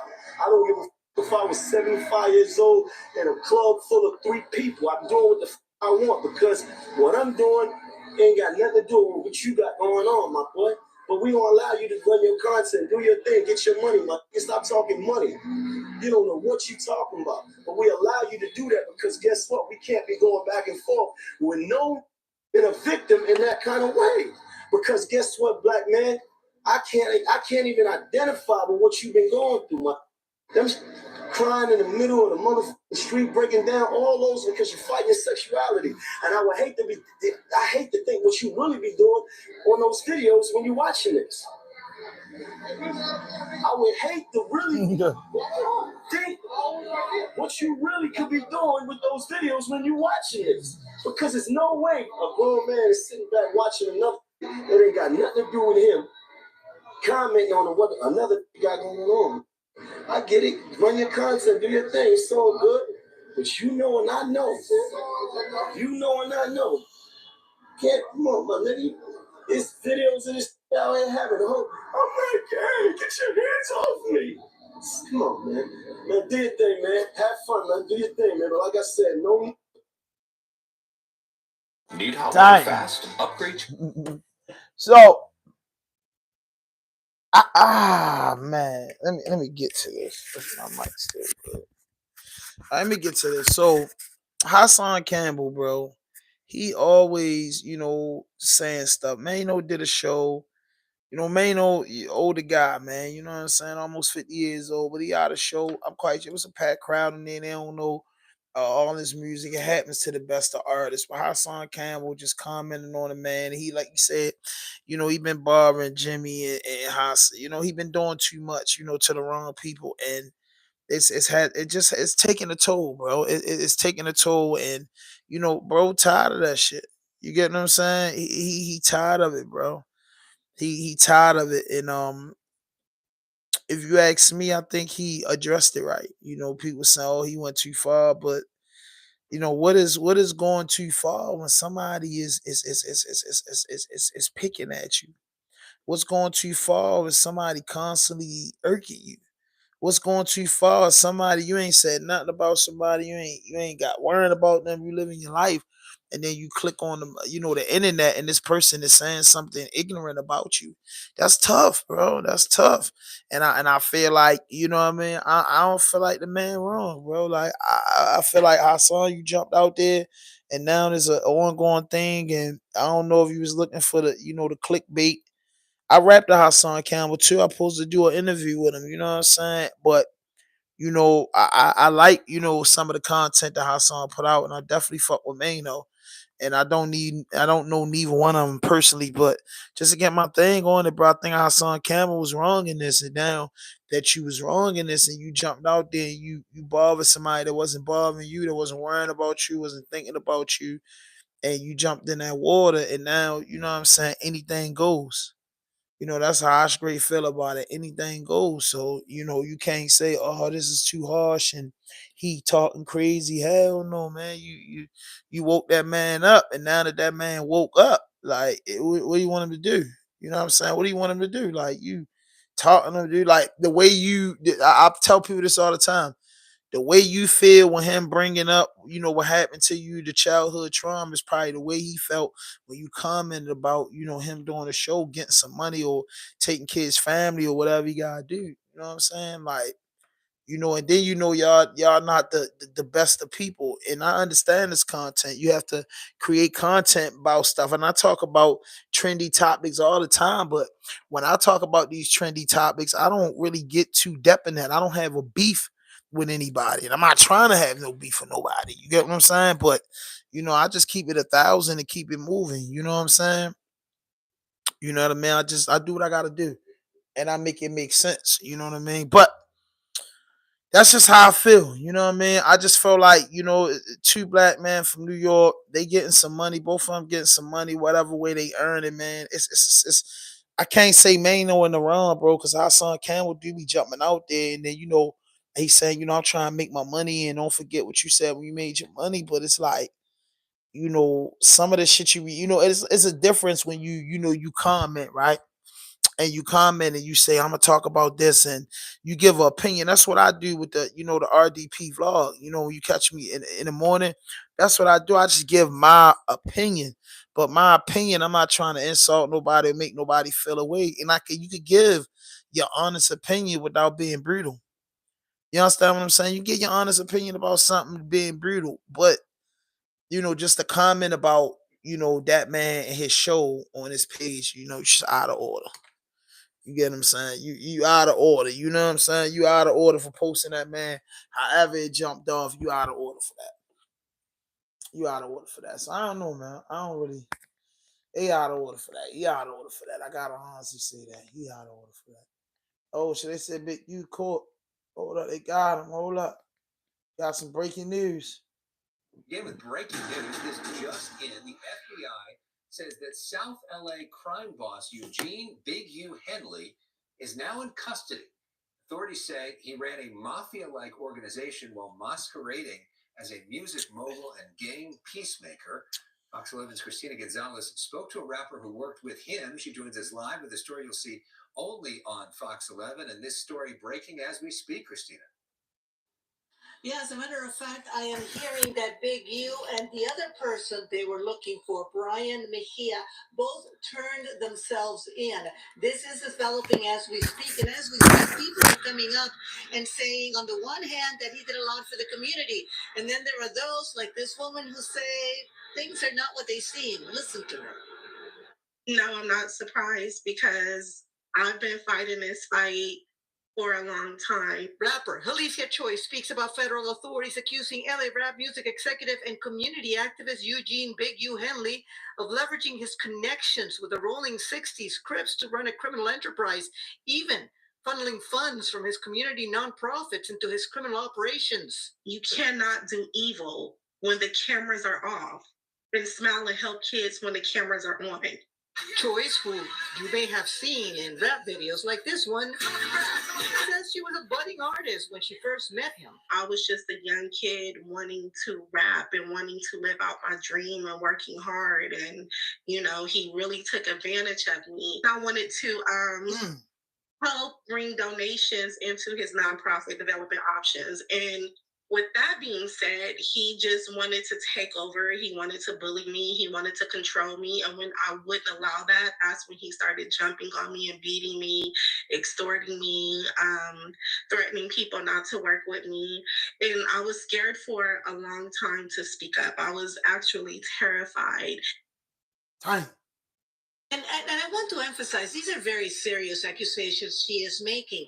And, you know, she says it is her fear, which makes it very difficult to follow up on these things. But she says her fear kept her from going to police. She did not file police reports, but that she did try getting a restraining order at one point. Now, what the feds, and we'll go to his photo again because it's hard to see him as a person that the feds are saying what he did when we are used to seeing him in such a different light. What they're charging him with has nothing to do with what she is accusing him from.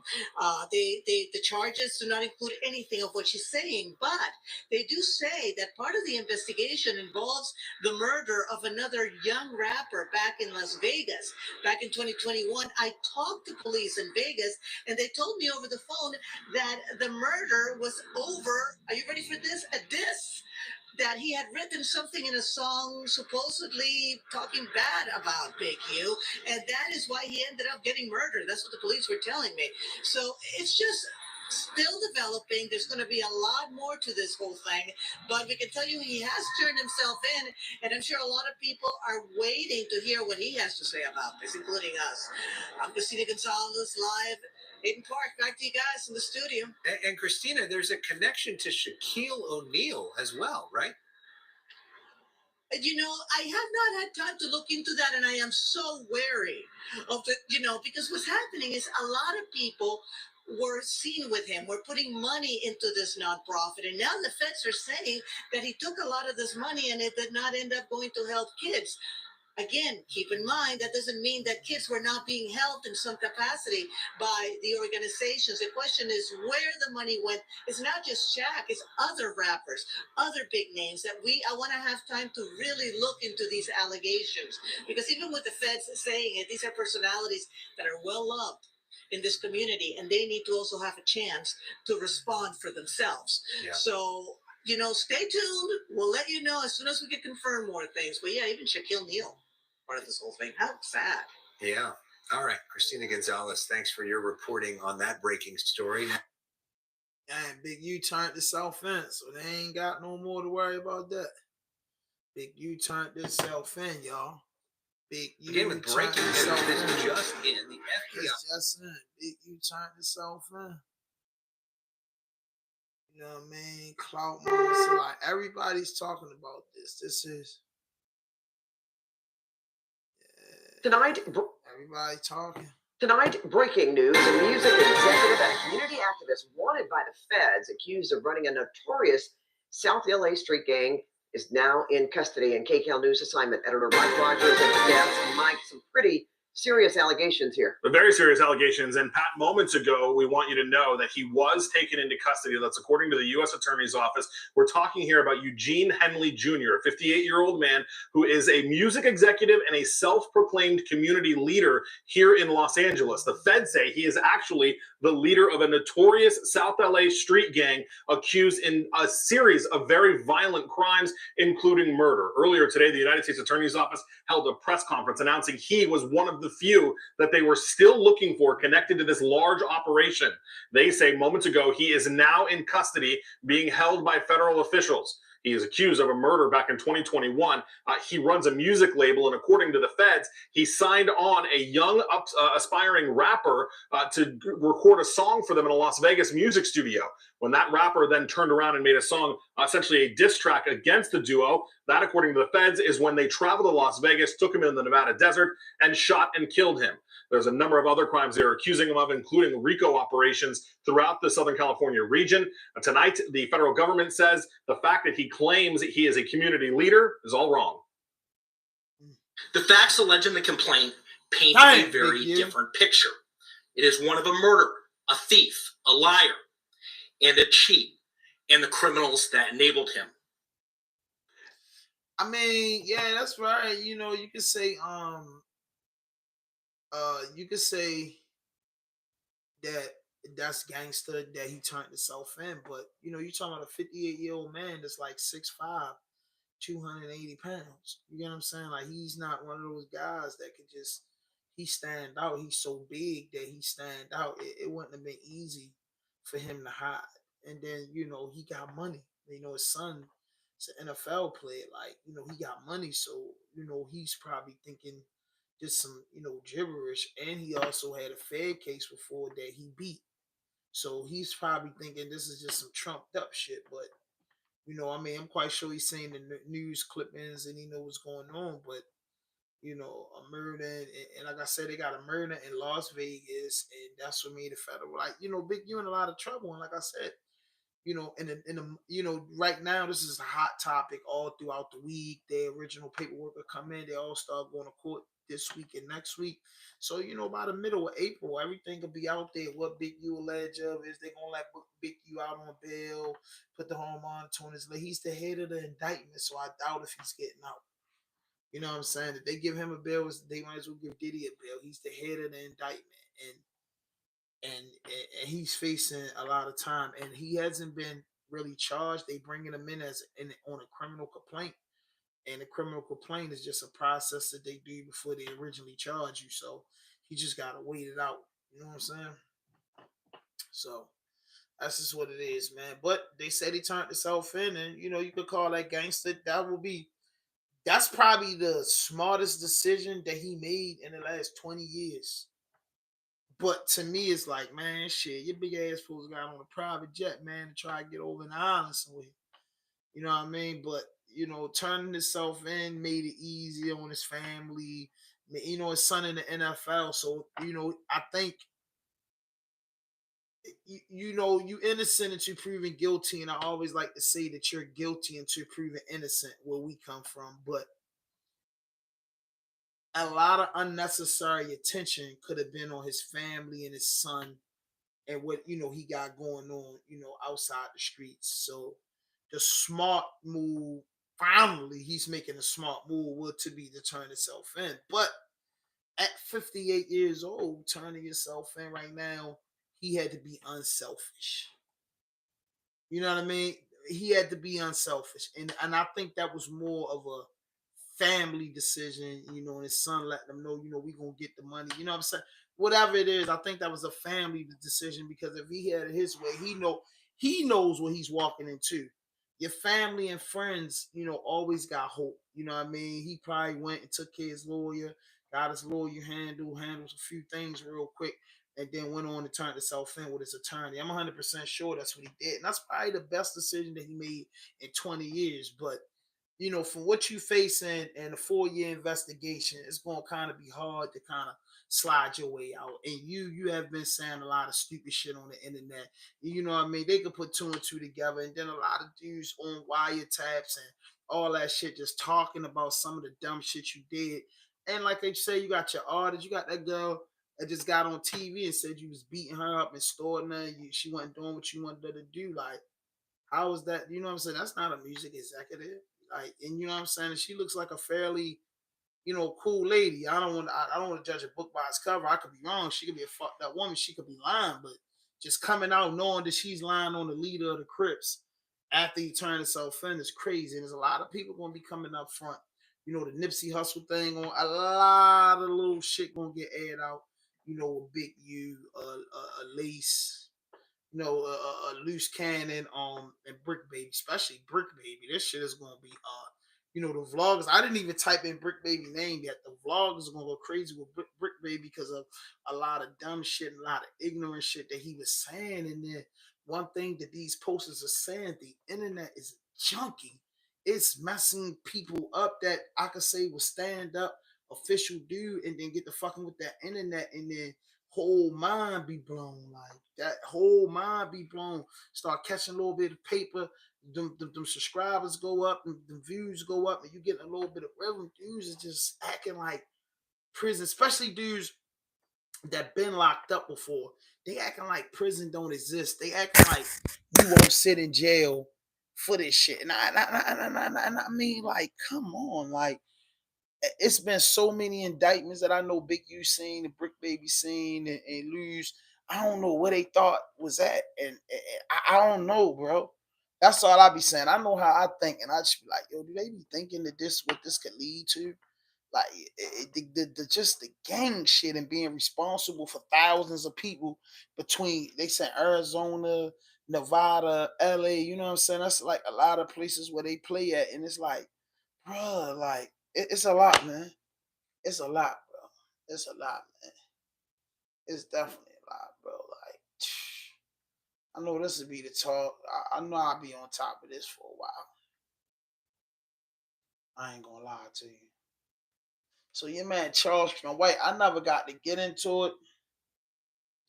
Like, but he's going crazy on the line. And I don't know, bro.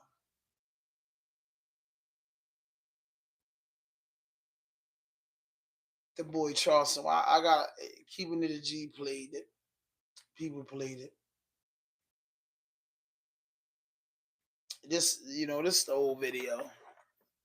Charleston White, everybody know who Charleston White is. And everybody know what's going on with Charleston White. I ain't even gotta tell you.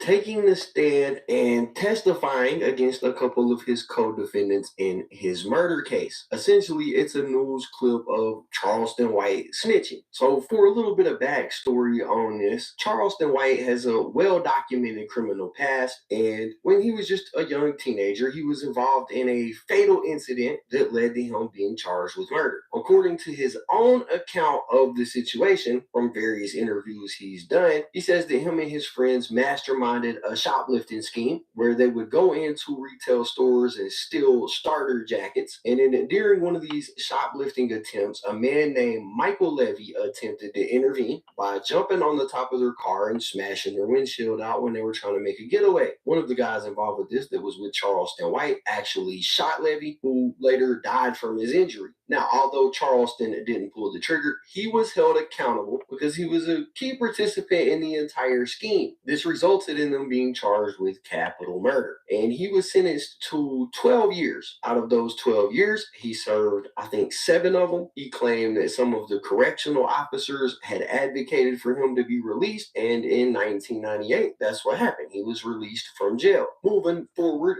Charleston White tried to do some good in his community. He pursued education, studied criminal justice. He avoided any further felony convictions as an adult. He founded the Helping Young People Excel Foundation, or HYPE, which was a nonprofit aimed at steering youth away from crime. And it looked like he was having a pretty good redemption arc. Despite this, though, things did start to go downhill when he started to get his online presence. As we're all aware, he started doing interviews, telling stories, and the stories became wilder and wilder and wilder. Once he realized that he had a little bit of clout and that he could make money from it, he jumped off the deep end, and his once good intentions became money driven. He started talking recklessly online and transformed into the Charleston White that we all know today. But he pretty much started building his online presence off of the back of the story about this murder charge that he got when he was younger. Well, today we're having footage surface, an old news clip of how Charleston White seemingly got to walk away from that whole deal with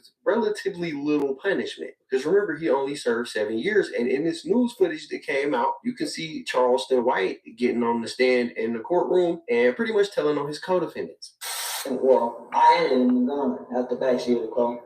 16-year-old Charleston White took the stand and testified against his friend, Antoine Doolittle, who sat just a few feet from him and listened intently. He pulled off, and the hammer back on the gun. Right. And then what happened? He fired. Doolittle is accused of gunning down 34-year-old Michael Levy of Irving. Levy attempted to stop Doolittle, White, and 2 other teenagers accused of shoplifting 3 sports jackets and a baseball cap from an Arlington mall in September of 1991. Witnesses say Levy pounded on their windshield until the teens threw the jackets out the car window. Then Doolittle supposedly shot him in the back as Levy walked away. White repeated the conversation he says he had with Doolittle after the shooting. I said, look, you shot him. And what did he do? Started laughing. Levy had been married only 4 days when he was shot. But I always had my dreams of my Prince Charming. I found him. If it's hard to believe, I did. And I believe in fairy tales because he made my dreams come true. And they took that away. White will be testifying against all 3 of his buddies in exchange for a maximum sentence of 12 years. A juvenile judge reduced the charge from capital murder to murder against Doolittle, so the teenager faces from 5 years to life in prison if he's found guilty. Now I want to just take a minute, and say rest in peace to Michael Levy. That's the guy that lost his life during that whole thing. Watching his wife in that video is kind of heartbreaking. You can tell she was going through it then, and I'm sure she's still going through it now. Losing somebody like that in that fashion is traumatic. Rest in peace to dude. But y'all can see clear as day in that video, Charleston White taking the stand, telling on his co-defendants in exchange for a lighter sentence. And I got to give my honest opinion here. I'm not surprised by this video at all. This is Charleston White that we're talking about. And we heard him say multiple times throughout the years, I'm gonna tell. Didn't he call somebody's parole officer on him while he was on live and try to get their probation or parole revoked? Right? This isn't shocking news. I think people were just shocked that it was actually attached with a news clip and a whole story to go along with it. But Charleston White has responded to this, and he did it in Charleston White fashion, pretty much saying, yeah, I snitched. Now, what you gonna do about it? I think said we saw the snitch video. So everybody saw it. It's been on the news before. Just that you saw it, you still broke. It don't change, man. You still broke. I'm still rich. I'm still getting booked. It don't change nothing. Yeah, it don't change nothing. We seen the snitch video. So, everybody's seen it before you seen it. It used to be on the news. I keep telling y'all, I made the news before. All what y'all doing, people I already seen it. So what you seen it? You think they gonna stop booking me? You think they gonna stop interviewing me? You think people gonna stop? No, nigga. You still gonna be poor, and I'm still gonna be rich and famous. It don't change nothing. We seen the snitch video. So man, crazy, ain't you? Yeah, nigga. I gotta cover the show tomorrow night. We're gonna laugh about it on stage. Yeah, that's part of the comedy show.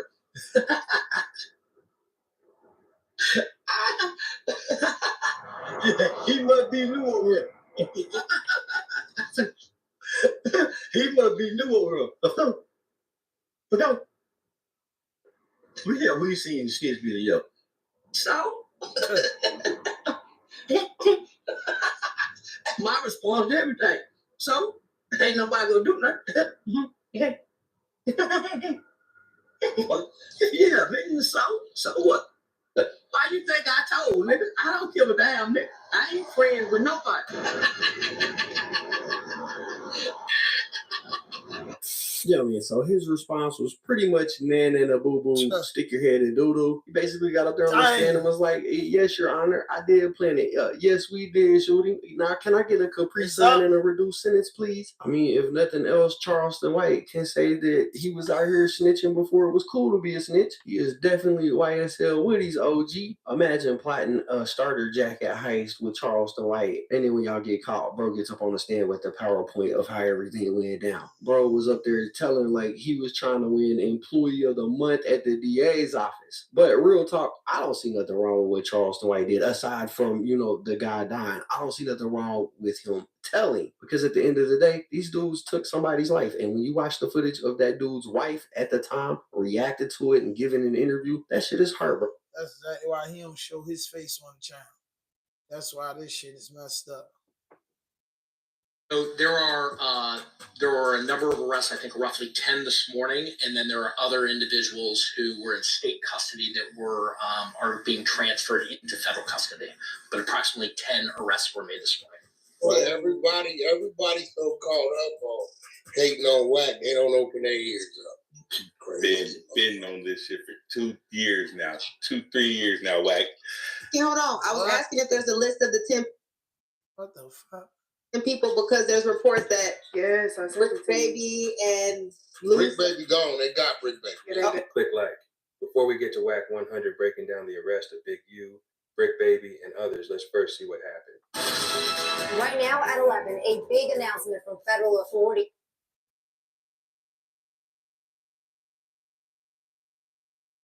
The feds say the charity received donations from celebrity. I definitely gotta hear the rat nigga Wack gotta say. 4 of the 19 defendants were already in custody, and 10 defendants were taken into custody in the last 24 hours. And while we're still seeking the whereabouts of 5 individuals, 3 of whom we believe we will have in custody shortly, 2 defendants are considered fugitives. They are Eugene Henley Jr., also known as Big U, and Brian Mejia. Big U, the Crip leader turned gang interventionist who ran mafia-like enterprises, according to the feds. Developing Options was his nonprofit charity that was touted as helping. He was working, he wanted the grid workers. So that's probably what's going on with that. Him, the boy Bear Claw, that's the name I wouldn't say that was signed on the same contract Big U was on. So they got Hop up top. That's the few.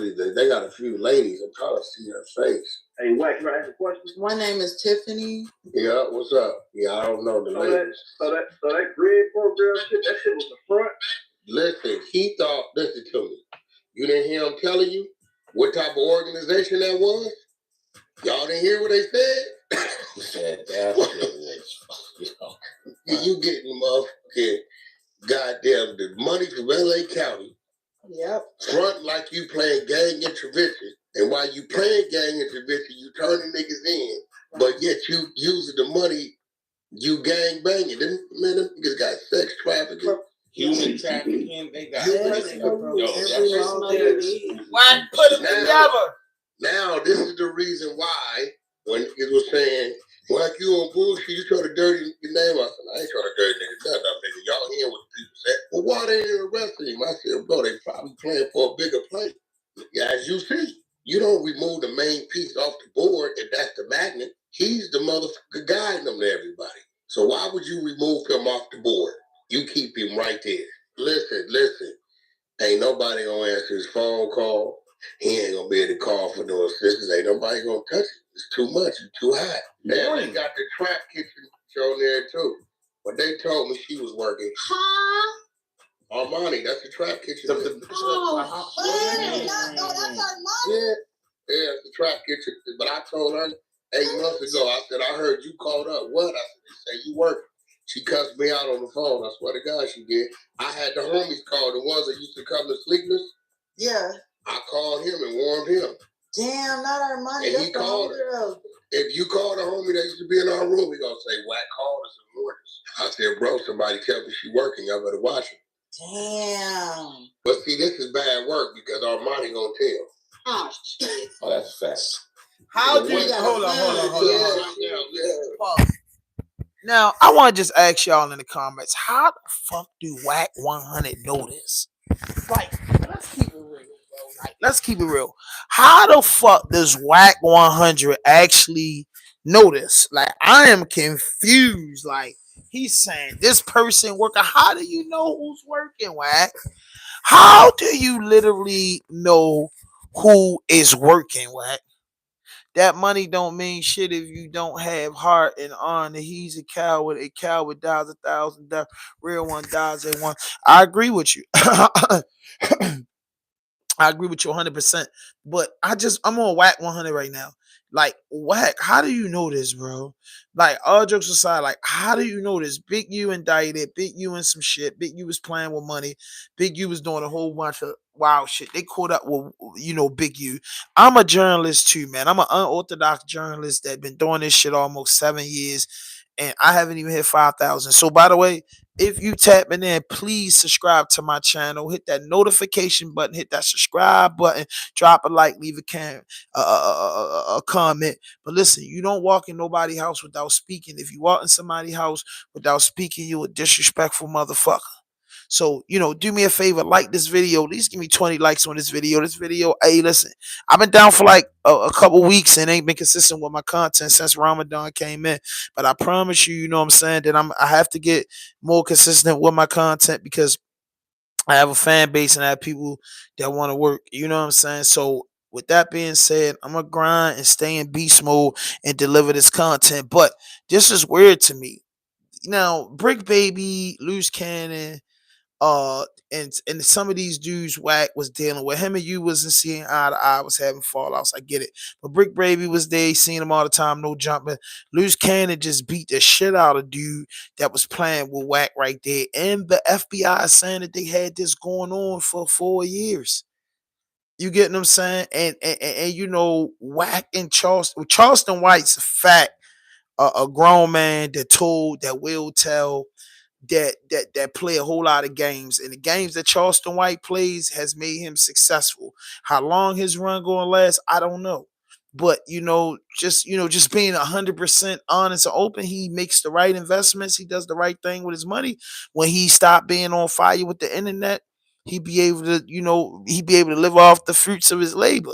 You get what I'm saying? Them dudes getting booked for shows, them dudes getting checks all types of ways, long as they taking care of the IRS and putting their money in the right place. You know what I'm saying? Once his fire died down, he can just go sail out to the sunset. You get what I'm saying? That's him. But the way that he took, out, and then the way that he be carrying it, I wouldn't be like that. You know what I mean? More power to him, to each his own. You get what I'm saying? But he's a wild nigga. And Whack 100 is like Charleston White and Whack 100, bro. I don't know why they don't do a show together. You know what I mean? Because Whack 100 the only thing I'm saying with Whack, right? Whack 100 knows everything before it happens. And that's weird. Like, bro, okay, you knew the new Jordans was going to drop, or you knew who was coming in town, but you know shit about the police, the FBI, the highest level of the police department. You always speaking about this shit.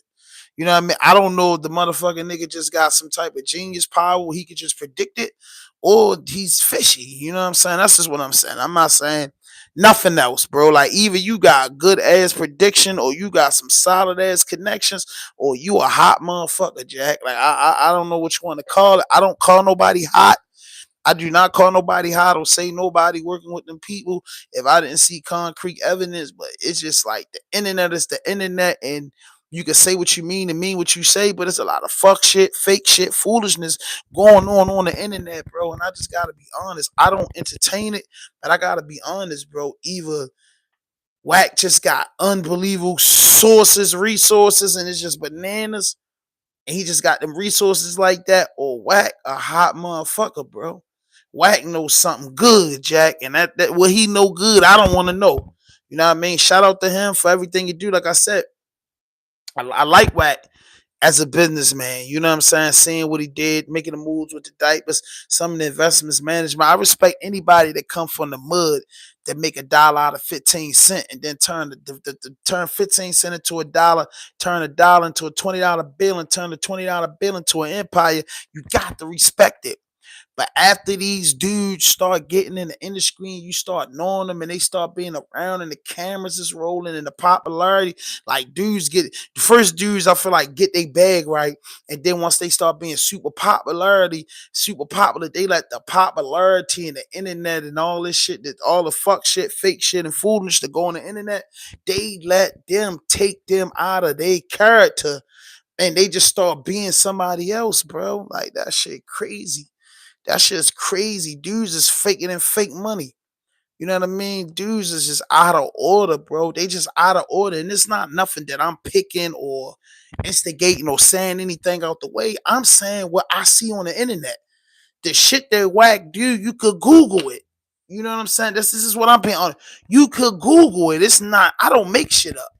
I don't spread rumors. I don't make shit up. I do no fuck shit, no fake shit, no foolishness with my comment. You know what I mean? With my comments or with my content. I had went off the meat racking on episodes, damn, bro. I did hundreds of episodes. So some of them I get a little wild on, but I never get to playing police games. I never get to playing instigating games. You know, it's two games I don't play on the internet. I don't play instigating games. I don't play police games. Other than that, I keep it clean as much as I can as far as content because I'm from the ghetto. I've been locked up before. I've been shot up before. I've been in tight situations. I done been broke, fucked up, may have $1 in my pocket, wanted to kill myself. I done been so fucked up in the streets and the traps. So certain things I just wouldn't do. That's just me, bro. I just wouldn't do or I wouldn't say, and I don't want to be a part of it, whether they feel like it's consequences because it don't be no consequences for these dudes. But I just felt like, bro, I've been through too much shit and had consequences for actions that's nowhere near them fouls, them technical fouls these niggas making. I got caught. It'd be like, bro, I can't do that, bro. I just, I'm old fashioned, bro. I just can't do that. I don't want to get caught up in that. I don't want to be a part of that. But Whack 100, bro, like he be knowing shit before it happened. That's fishy as a motherfucker, bro. I'm just saying, I'm from Baltimore. That's how we think, yo. A nigga that know everything and know the police moves and the feds move before they gonna do it, and then when he say the move, couple months later, the move happened directly that he say it's gonna happen. He fishy. He fishy where I'm from. Everybody know that. Remember his family gets him over here. He ain't never been in jail in his life. They ain't going for it. Armani ain't going for it. Them two alone. They used to be with Big U every day. Every day. Mama, that's the one I told you I caught him boiling crab. Because Bay was with him in that parking lot that night. Them two for sure. Hop ain't gonna talk. He's solid, but he ain't never did no time, but he ain't gonna do no talk. There's Floss on that? Nah, Brick Baby on there. Nah, Floss is already. Floss one of the 8 cooperants. There's 8 cooperants on the body out here in Vegas. 4 of them from 6-0. I wish I'd have known that for that people was calling me. Floss been a rat. Floss first told 2008 on a homie from on a schoolyard. We got all that work. Homie from schoolyard come through, bust on 3 up. You gonna have to send me that. So what? Check this out though, what? There's who talking? Big T, Minnesota. Yeah, but see, Minnesota got a problem too, because Big U been working on them. He hit Jersey. Jersey, Minnesota, and the Carolinas was his target. That's why they didn't put him in back in 2021 on the body. He was already working. So it's going on up there. I'm gonna have to call your phone later. If it ain't already went on. Hey, what? But if Floss is calling you, you tell Floss, White told me to tell you about the nigga from schoolyard, him and 2 other niggas told on. I got to work. I got you. Yeah, he told. He told. Huh? I got you. Huh? What they said, watching who's? They've been watching all of the podcasts. Oh, I told you when he went on Willie D shit. When he went on Willie D shit and did the dumb shit. They mad about the Nipsey shit. I'm gonna tell you that right now.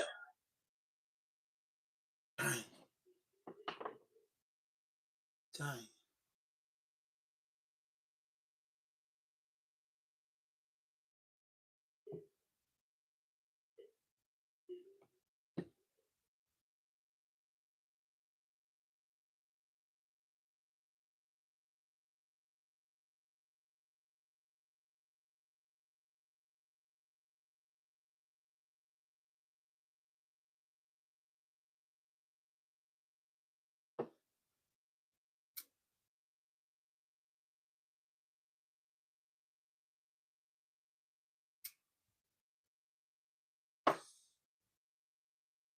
So we got a crazy case out here. You know, everybody know enough for Baltimore, and I just like to give you the news from my city. And I don't always like to report bad news. I really don't. But you know what I'm saying? The world is so wicked. You know, if I don't do it, somebody else will. Most of the time, somebody else do, and sometimes I do. But this joint is crazy. This joint is crazy. Gunfire. That shit is start with my city.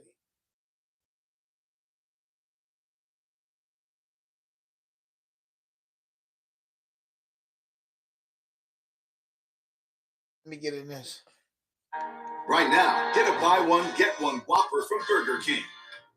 And a buy one, get one. Childhood sexual abuse survivors are demanding justice after they say the state failed them during their time in juvenile detention centers in Maryland. And this morning, hundreds of people gathered at War Memorial Plaza to make it clear they will not be silenced with this.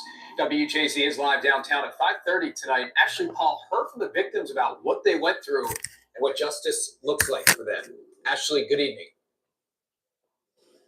Hey, Rick. Well, it was an emotional morning here at War Memorial Plaza as victims shared their stories of childhood abuse at the hands of people meant to protect them. And they say while the abuse is over, the trauma lives on.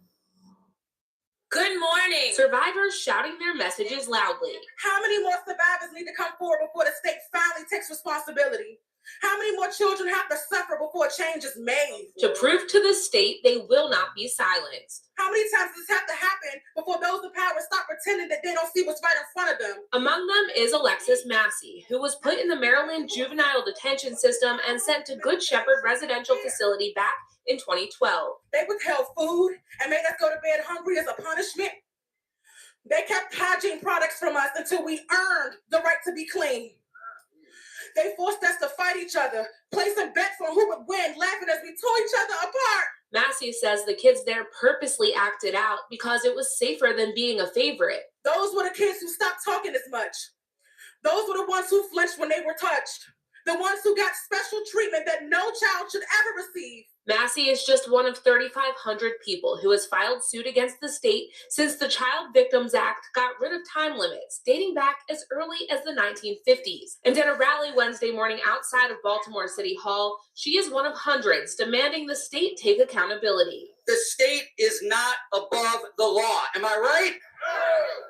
The state is just as accountable as the Catholic Church or any other institution that perpetrated sexual abuse. And Massey hopes the state will step up and take accountability for what she and so many others went through. Justice is not negotiable.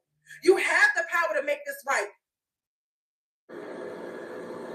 Now, meanwhile, some members of the General Assembly are pushing for caps on damages. A statement from the Department of Juvenile Services reads, quote, DJS takes allegations of sexual abuse of children in our care with utmost seriousness. DJS notes that all the claims brought under the Maryland Child Victim Act, Maryland Child Victim Act involve allegations from many decades ago. Beyond that, DJS will not comment further on this pending litigation. On your corner in Baltimore, I'm Ashley Paul, WJZ. Ashley, thank you. All right. What is that other shit?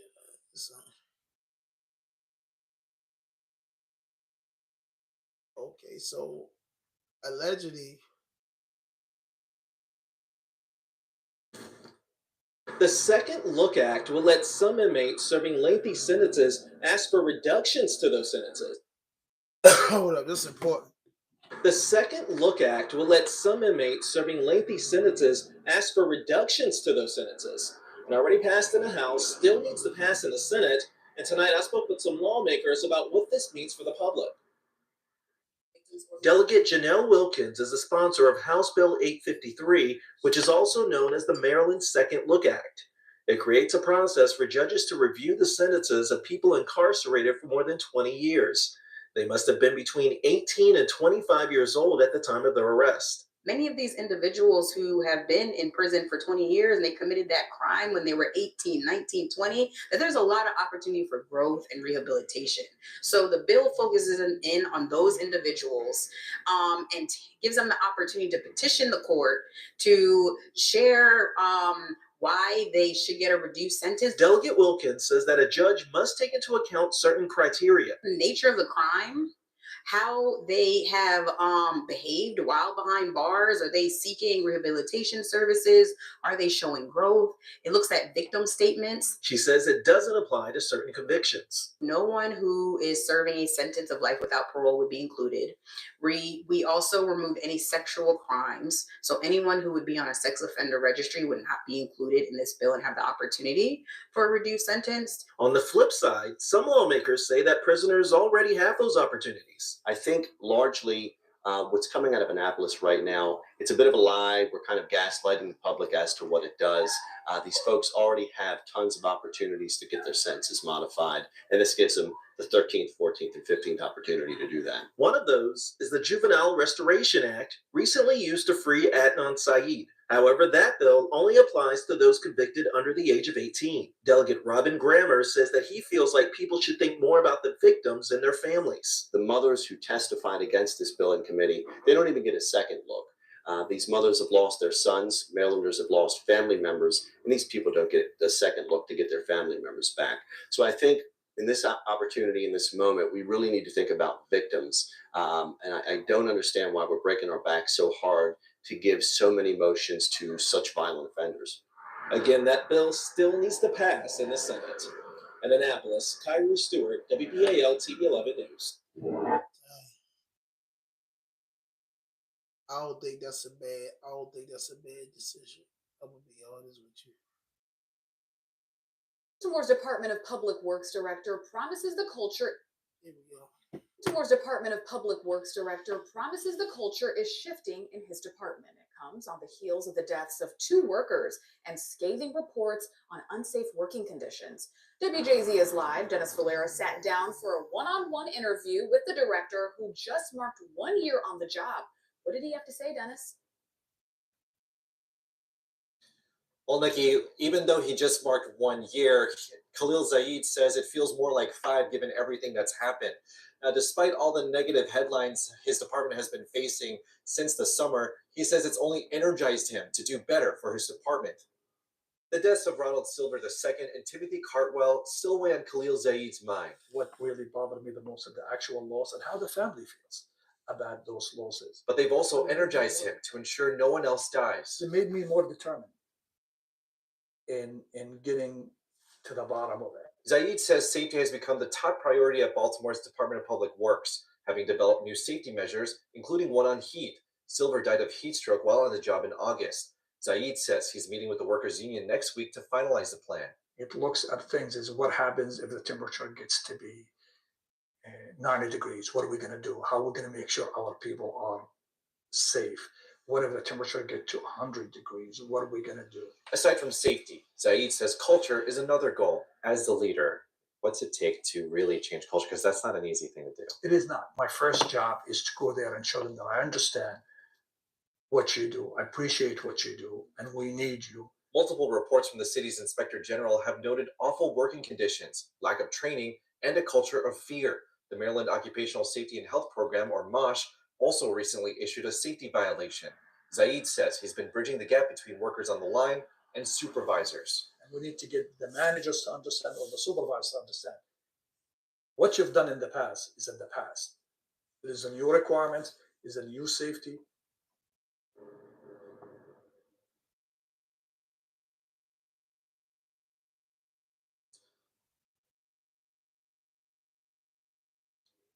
Now, to address working conditions, Khalil Zaid says the DPW has allocated tens of millions of dollars to improve working conditions at several sites around the city. Reporting live on your corner downtown, I'm Dennis Valera for WJZ. Dennis, with a big interview there. Thank you. It's a lot of shit, boy.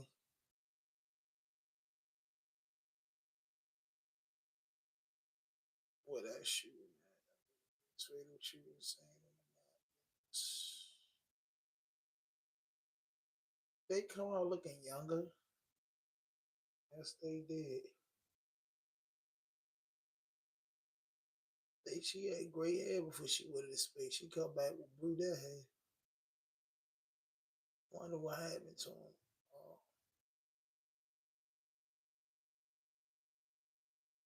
trying to see this one case people want to ask about. Like the girl shot the girl in Baltimore. Well, anyway, I don't have to play that clip. The female allegedly, I don't know how true this is, but what up, Prophet? A female went to somebody's house to fight them, and the other female ran out the house on Greenmount Avenue in Baltimore, East Baltimore.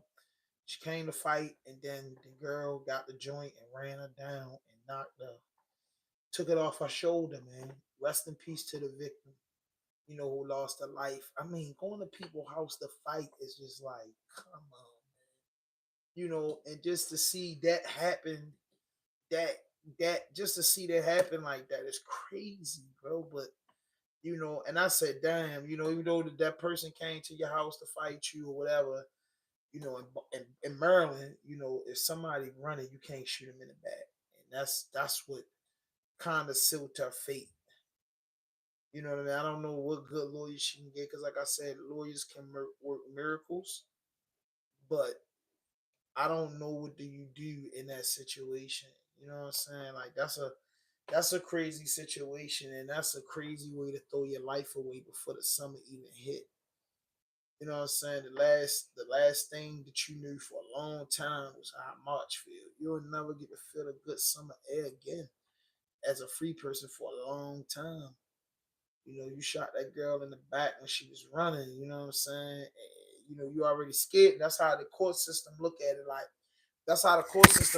Like you already scared her already. Like she was running away. Like she's a victim at this point. First she came as the villain, and then she left. She died as the victim.